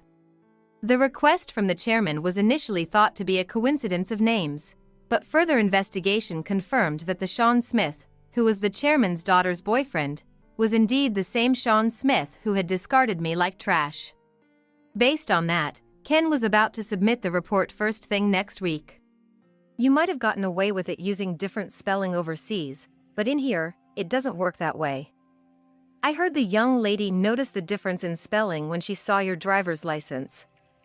You claimed it was because a fortune teller told you this version brought better luck, but in reality, you've been dodging responsibilities left and right, haven't you? After all, Sean is a very common name in the US, so you were probably planning to claim identity confusion if anything went wrong. Ken said, admonishing Sean for thinking such shallow tricks would work on a lawyer. He revealed that he had already scanned and emailed the report to the chairman and his granddaughter. Adding to that, Ken said, since then, we've occasionally received inquiries from that financial institution, checking if they had located you. I've also informed them about your situation. Sean, suddenly dropping to his knees, begged, please somehow convince the chairman and the others that it was all a mistake.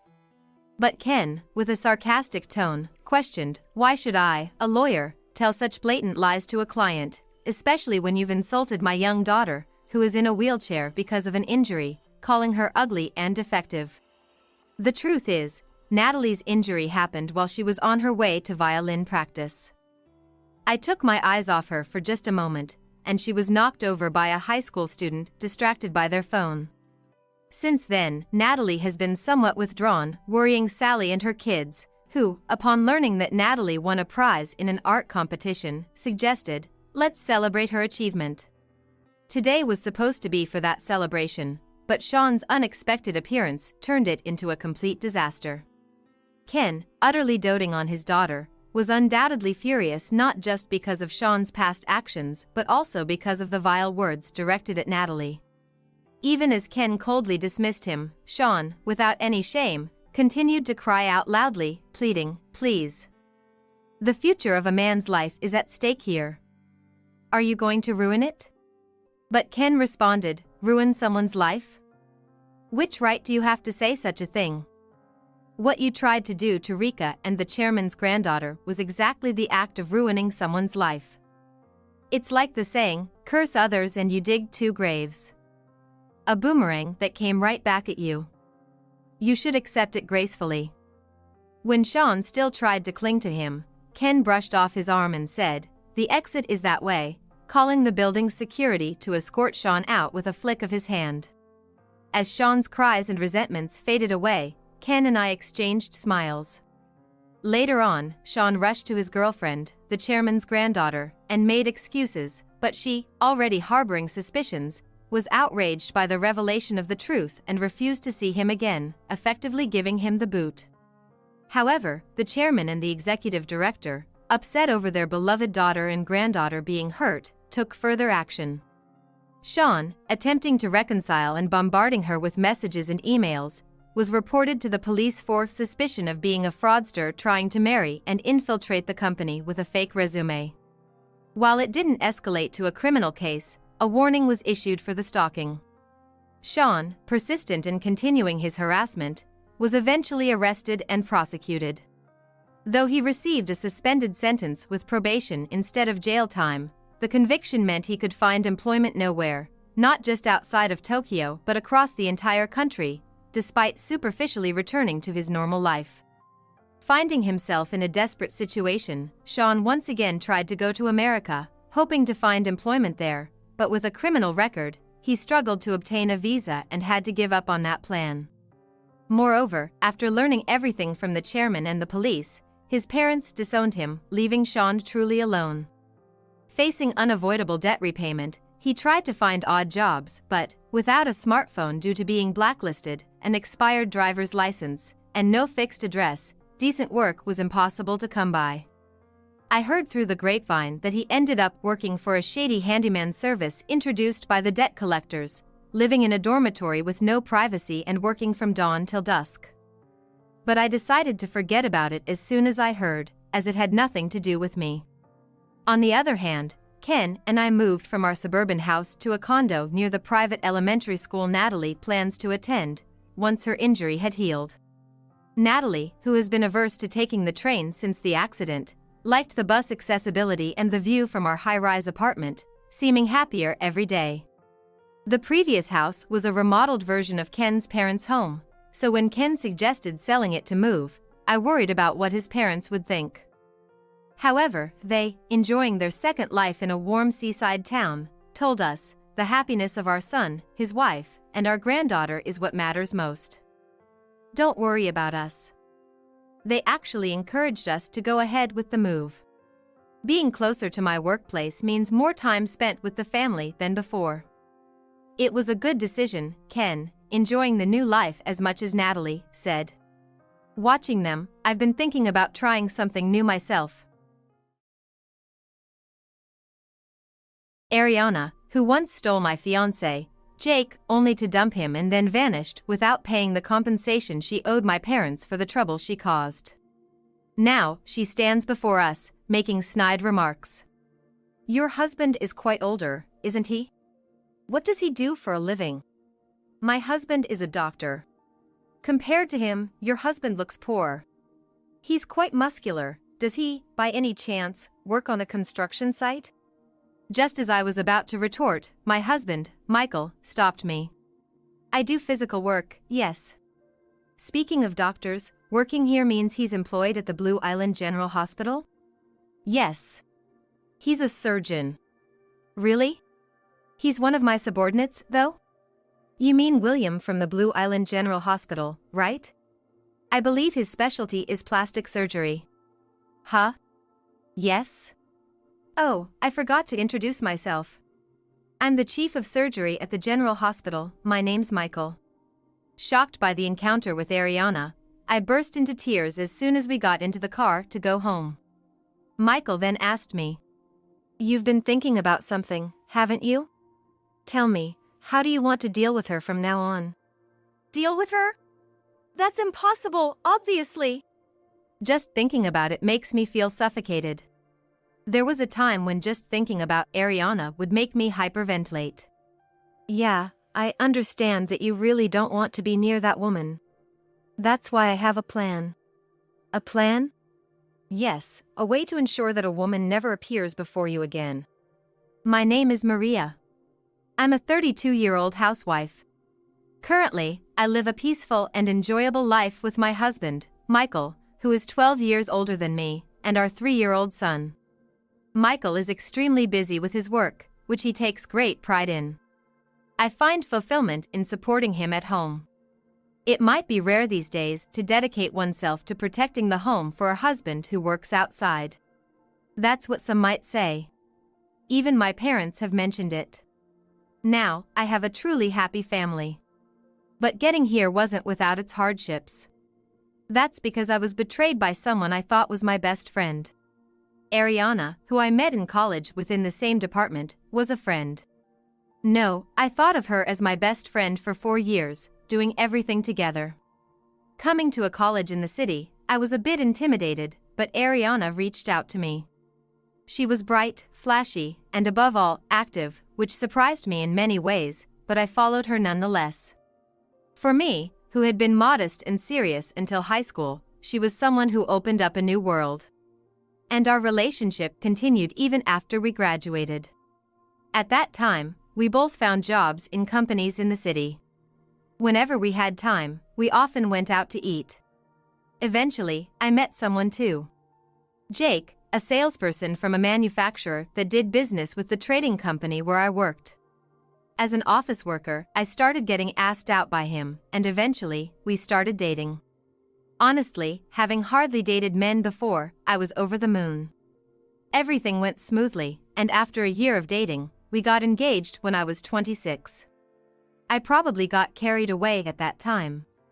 You haven't been hanging out much lately, have you? Ariana would sometimes say. Well, that's true. I don't have multiple bodies. Naturally, I started spending more of my weekends with Jake. Are you keeping secrets from me? Not really hiding anything. Ariana, for her part, had never introduced me to anyone she was dating. So, I thought friendships and romantic relationships were different. Since we were planning our wedding, it was natural that my time was increasingly taken up by him. I didn't tell Ariana about it, not because I wanted to surprise her. But I won't deny there was also a feeling of embarrassment.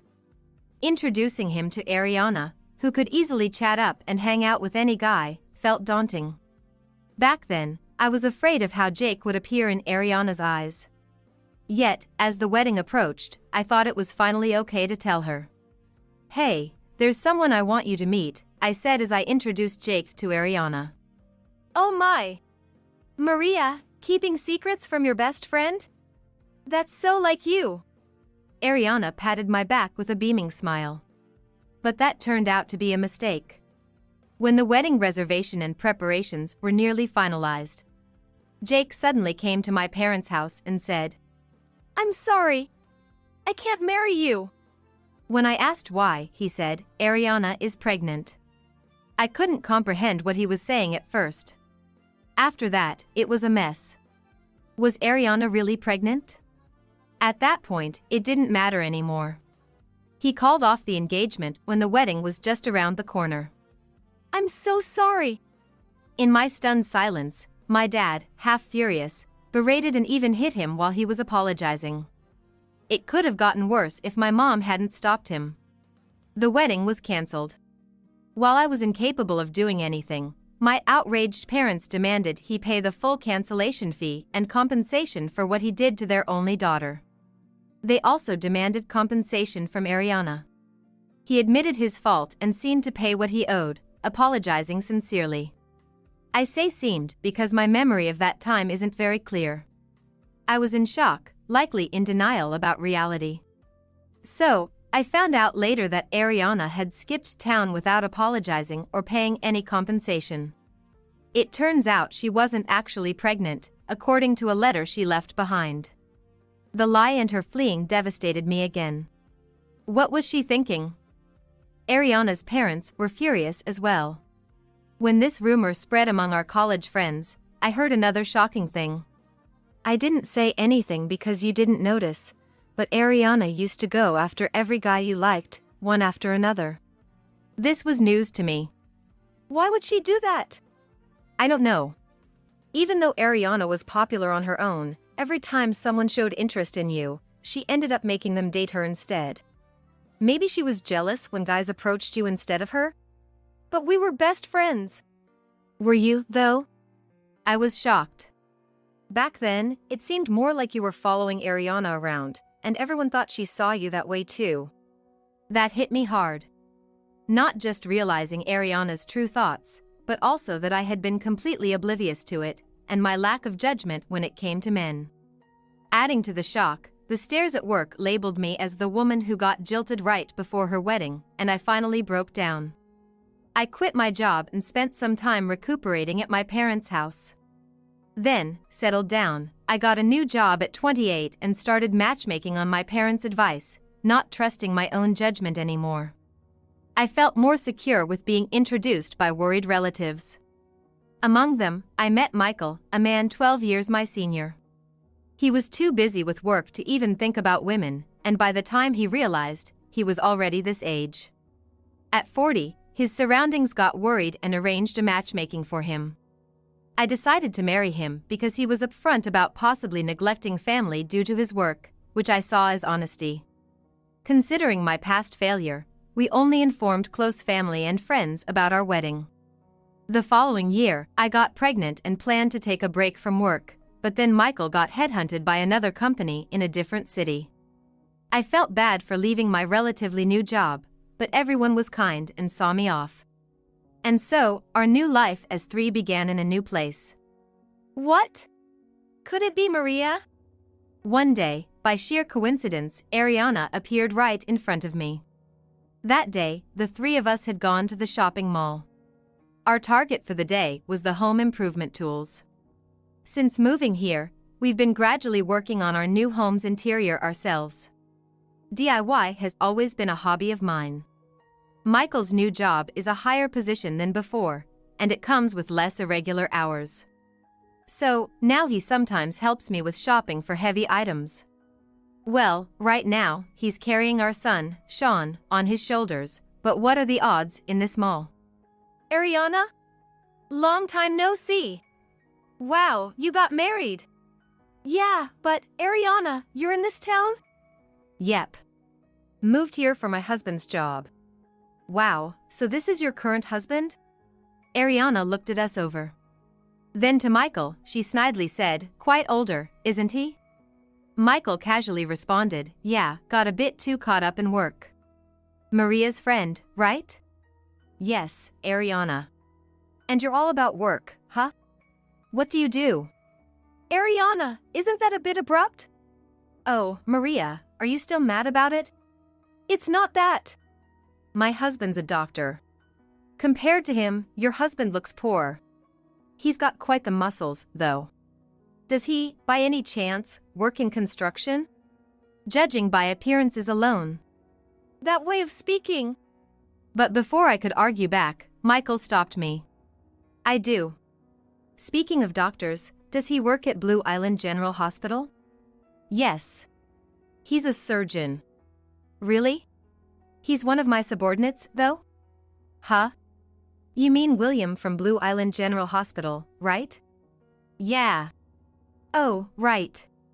Sorry for the late introduction. I'm the chief of surgery at the hospital, Michael. Michael, as in the one who was eagerly headhunted last year? What a coincidence. Michael smiled gently. Yes. Suddenly, Ariana's attitude changed. Thinking back, this had happened before. I just hadn't noticed. Oh, my apologies. I didn't realize it because of your casual attire. No worries, casual clothes are just that. I clenched the hem of Michael's work clothes he was wearing at the time. What's wrong, Maria? Let's head back. Are you sure? She's an old friend, right? Yeah. There's so much I want to talk about. Let's go. Okay then. Sorry, maybe some other time. Sure, love to. Ariana's cheerful voice irked me. What's wrong? You look pale, and your pulse is racing. While saying this, we went back to the car, and as Michael put Sean in his child seat, he checked my temperature and pulse. No more, I never want to see Ariana again. I don't want to. He gently patted my trembling shoulder. If you don't want to see her, that's fine, but can you tell me why later? I just nodded silently. That night, after putting Sean to bed, I told Michael everything that had happened. I see, so that's it. I knew you had been cheated on by your fiance right before the wedding, but I didn't know she was the woman. You knew? I figured something sad had happened. I nodded silently, several times. Yes. It's not just that. It's always been. Tears of frustration won't stop falling from my eyes. It's always like this. I realize something after it happens. I've always hated Ariana. If that's the case, she's really toxic. And it seems like she has an unhealthy obsession with you. With me? Yeah. Isn't it obvious? Luring away anyone who gets close to you only to discard them. What does she think of these men to her, huh? That's true, but even with your former fiance, it turns out he's not married now, if he was supposed to be with William. That's indeed the case.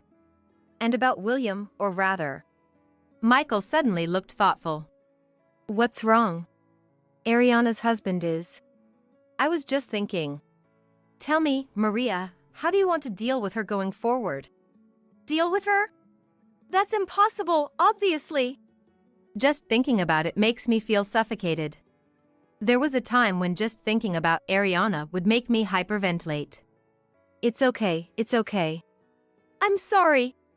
Yeah, I understand you really don't want to be near that woman. That's why I have a plan. A plan? Yes, a way to ensure that a woman never appears before you again. And then, Michael smiled gently again.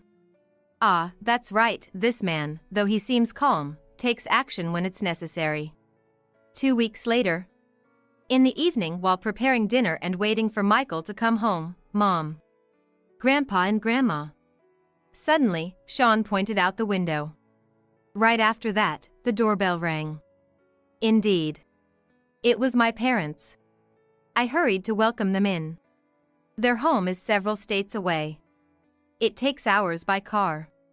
What's going on? Yeah, Michael called us. He said it was urgent, so we're here to watch the house. House sitting? Haven't you heard? I quickly sent a message to Michael. Immediately, I received a reply, so your parents have arrived. Come here now. And bring your earphones, along with the URL of a certain restaurant. I don't know what's going on, but it looks like I have to go out now. Unusual for Michael. I was in the middle of cooking dinner. That's okay, we'll finish up. Let's make it our dinner. Wondering what was going on, I started to get ready to leave. By the way, Maria, we saw that girl's parents at the rest area on the way here. My mom mentioned, as if remembering something. That girl? That girl. Ah, just thinking about it irks me, that. Ariana? I don't even want to say her name. But what could it be about? I hadn't told my parents that Ariana was living in this area. Given how down I was at that time, my mom's worry was tremendous. And her tirade against Ariana's parents was fierce. Honestly, I never thought my mom could get so angry. Because of that past, I thought mentioning Ariana over the phone would complicate things. I'll be going then. I got into the car and headed to the restaurant Michael had specified. It was a cozy, nice-looking restaurant. According to the restaurant's website in the URL, the dinner seemed moderately priced. I wondered if Michael was waiting here for me.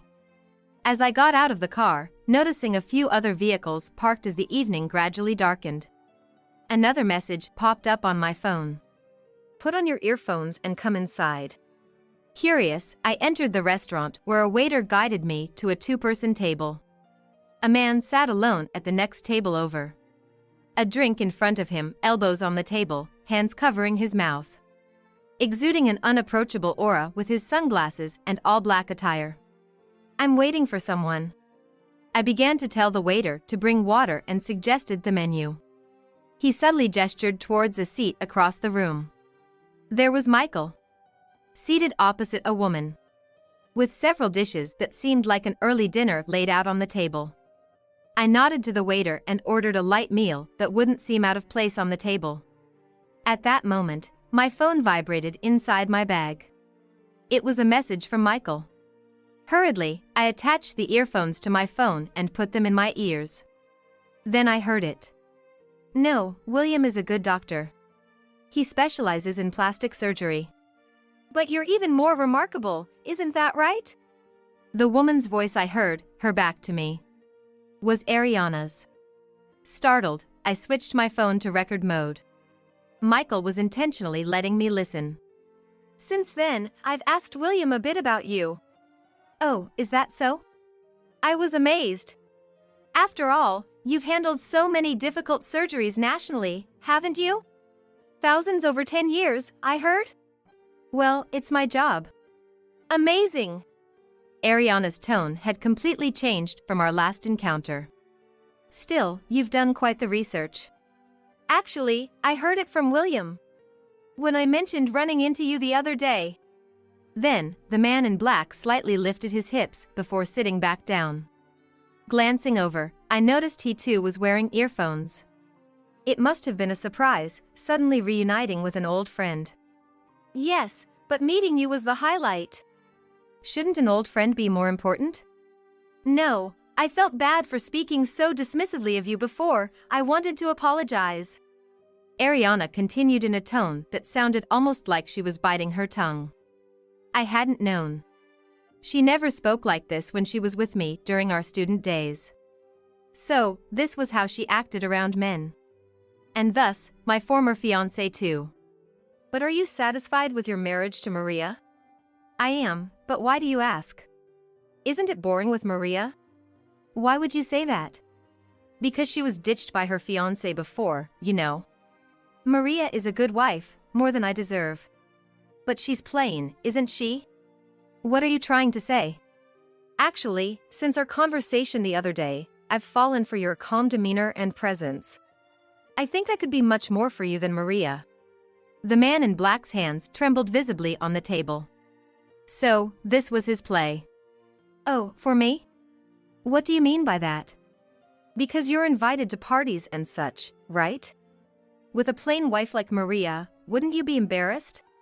In such places, you need someone more radiant, like me. So you think you wouldn't embarrass me? Yes. So, you're suggesting you'd leave William for me? No, that sounds terrible when you put it like that. Then what do you mean? I'm a bit slow on the uptake, you see. Come on. Do you really make a woman say it? I told you, I fell for you. William is a promising man. Not an old man like me. Age doesn't matter. Actually, I'm disappointed in him. That's when it happened. The man in black started to stand up. I hurriedly approached him. A man dressed all in black, probably this must be William. I silently stared at his face and showed him my earphones and the connected smartphone. William sat down again, as if realizing something. I needed to hear something more definitive. Disappointment. What does that mean? You mean coming home late every day? If that's the case, it's because of work. Unfortunately, patients don't wait. No, it's not about him coming home late or anything like that. Then what is it? It's his salary. Given his age and career, it's normal. Young professionals are like that. But he's a doctor, right? So? I mean, if your partner is a doctor, you'd expect an income over $200,000, right? I believe he's making around $140,000 to $150,000 now. When we got married, it was less, and I was disappointed compared to what I had expected. Moreover, he goes to conferences and stuff, but he never takes me with him. So what if I were in that situation? So? It's not about the money. Haven't I told you several times? It was love at first sight. What do you mean? I want you to date me. At that moment, William finally stood up. I tried to stop him, but it was probably too late. He stood behind Ariana, who was sitting across the table. I hurried after him. Then, Michael smiled faintly. Ariana, is what you just said true? Behind an oblivious Ariana, William spoke in a low voice. Ariana literally jumped in surprise when she turned around. What? You? And Maria? What are you two doing? Don't tell me you're cheating? See, when you have something to hide, you end up saying things like that. Michael said calmly to Ariana. I heard your conversation. So you've always thought of me like that, huh? What do you mean, like that? Here you are. I then confronted Ariana with the recording of our conversation. What's this? Michael took out 2 smartphones from his bag. One was connected to me, and the other must have been connected to William. Do you even know what it means to become a fully fledged doctor? What's this all of a sudden? We spent years in college, then years before becoming regular doctors. I had just become a regular doctor when I met you. What? Ariana started counting on her fingers suddenly. So, I was just a newbie. But, you said you were a doctor at the mixer. I am a doctor. And at that time, I was dragged there by a high school buddy. I thought it was too early to marry, but you were the one who aggressively pursued me. Plus, I was earning more than my peers in corporate jobs. It was you who assumed I made more. Indeed. Doctors are well paid, but not until they're fully established. And whether they own a practice, where they work, their employment status, and age can all affect their income. And it's true that doctors have fewer chances to marry. It was a rare outing because I'm still a busy newbie, which is why I initially declined. Yes, that's true.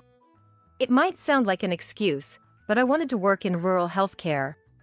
I needed to build up my experience in the field to be as versatile as possible. Yet, whenever I mentioned this, you would hysterically scream. But I don't want to go to the countryside. Even though I said it pays better, you didn't want to hear it. And it's not just that. You said you'd be a housewife to support me, but you don't do any housework. What? I was surprised at that. But housework isn't just for women nowadays. That's if both are working. I chimed in. In today's world, if you decide to be a stay-at-home wife, you really need to manage all household duties perfectly, so your husband doesn't have to worry about anything. Maria! Even you're saying that. But, are you managing all that, along with your social obligations? You seem to be misunderstanding something. Michael sighed deeply. You clearly have the wrong image of a doctor's wife. Indeed. That's more like the image of a housewife from the past. The glamorous life you imagine doesn't exist.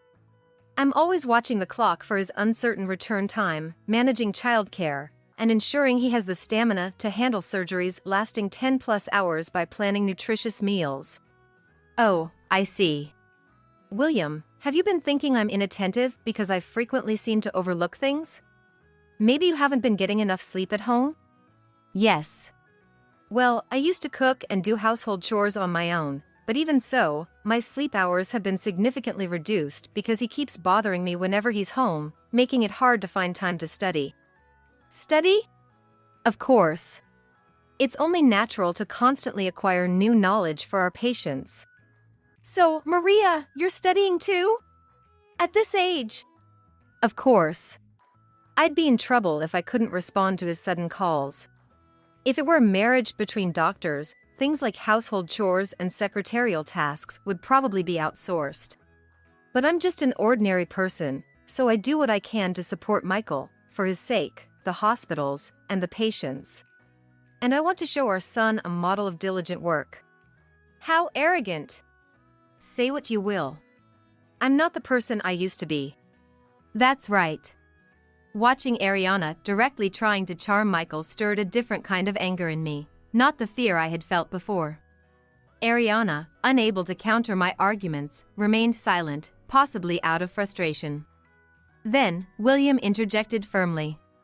Ariana, I've decided to leave you. We're getting a divorce. What? What are you talking about? Being with you, I can't become the doctor I aim to be. And let me ask again, are you willing to follow me to rural areas? No, I can't go to such places. I see. But I want to go. That's why I can no longer be swayed by you. Ariana's face froze. You can't be serious about leaving me. Suddenly, Ariana turned to me. It's all because I met you again, Maria. Why did you have to come here? If only we hadn't met. So, you're saying you wouldn't have thought about taking my husband if we hadn't met? You haven't changed at all since college. What? How dare you? Watching her, I began to feel pity for Ariana rather than fear.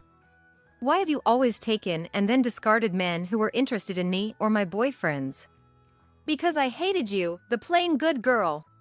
But Ariana, hating me doesn't justify the effort you've put in. Like with Jake, you ended up running away from home. That's right. Ariana's actions were strange. If she hated me, she could have ignored me or bullied me directly. Yet, she took men away from me and discarded them, making it visible to our friends. And she even took my fiance and demanded alimony. Ariana, could it be that you actually liked me a lot? What? She opened her eyes wide in disbelief. Was it my imagination, or did her neck veins bulge visibly when she got angry? It's said that veins bulge when one is angry. Apart from Jake, I hardly noticed. And the men who switched to you because of Ariana's tricks were not worth much anyway. In the end, it worked out in my favor, didn't it? No, that's not true. Even if I had married Jake, he might have cheated on me. So, Ariana, were you actually saving me from unhappiness? What? Ariana's gaze wandered. Didn't you realize? That can't be. I'm sorry, but I'll forget about you from now on. No, that's a lie. As she said that, Ariana suddenly collapsed in front of us, clutching her chest. Doctor! William looked at Michael with a serious expression. Call an ambulance, quick! Right away! Soon after explaining the situation to the ambulance, Michael and William went with it. Indeed, Michael specializes in cardiac surgery. He probably won't be coming home today. As I sighed deeply, the waiter brought our order. Thank you. Sorry for the commotion. No worries, this place was booked exclusively for you by Michael today. Wow. He had arranged even that. Truly, when he decides to do something, he does it right, I thought with a smile. Later at the hospital, there was another commotion. According to Michael's plan, Ariana's parents were supposed to come storming in. Shockingly, Ariana had only reported her marriage but had not introduced William to her parents. Perhaps the timing had prevented travel out of state. But that time had passed. Michael, through William, had contacted Ariana's parents for two reasons. One was the potential for further issues with men. The other was because he had noticed something off about Ariana's health. He had been suspicious of the way the veins on the right side of her neck bulged since their first meeting. As it turned out, Ariana did have a heart condition. She needed some hospital stay, but her life was not in danger due to the timely intervention. Her parents, having rushed over, decided to take Ariana home. Between the divorce, the sudden discovery of her illness, and being called out by me, Ariana was quite shaken. I don't want to go back home. Ariana resisted her parents, but you need to pay back the alimony we fronted, her father said angrily, and weakened by her condition, Ariana couldn't respond. The divorce led to mediation, where William's misuse of funds was also brought up, further increasing the amount her parents had to cover. Dragged back home, Ariana was now forced to work within their sight to repay them, a tough situation given her free-spirited nature. Caring for her health while being watched by her parents, and chased by serious work every day, for the free-spirited Ariana, that must be an unbearable ordeal. Look, a message from William. It's the weekend. Michael took a half-day off work, so the three of us went to a park with a wide grassy area for the first time in a while. Despite the chilly days continuing, Sean, dressed warmly, was running around on the grass, laughing. Is he all right? As we sat on a bench with a view of Sean, we took turns looking at an email. Check out this photo. The photo showed William smiling and participating in a local festival. A stark contrast to his previously worried expression. That's great. You won't have to be troubled by the past anymore. That's absolutely true. Half of the fear I had was self-generated. And facing Ariana seemed to have lifted some kind of curse. Daddy! Sean waved at us enthusiastically. All right, let's catch him, said Michael as he started running. And I watched the two of them, guarding this moment. Now and in the future too.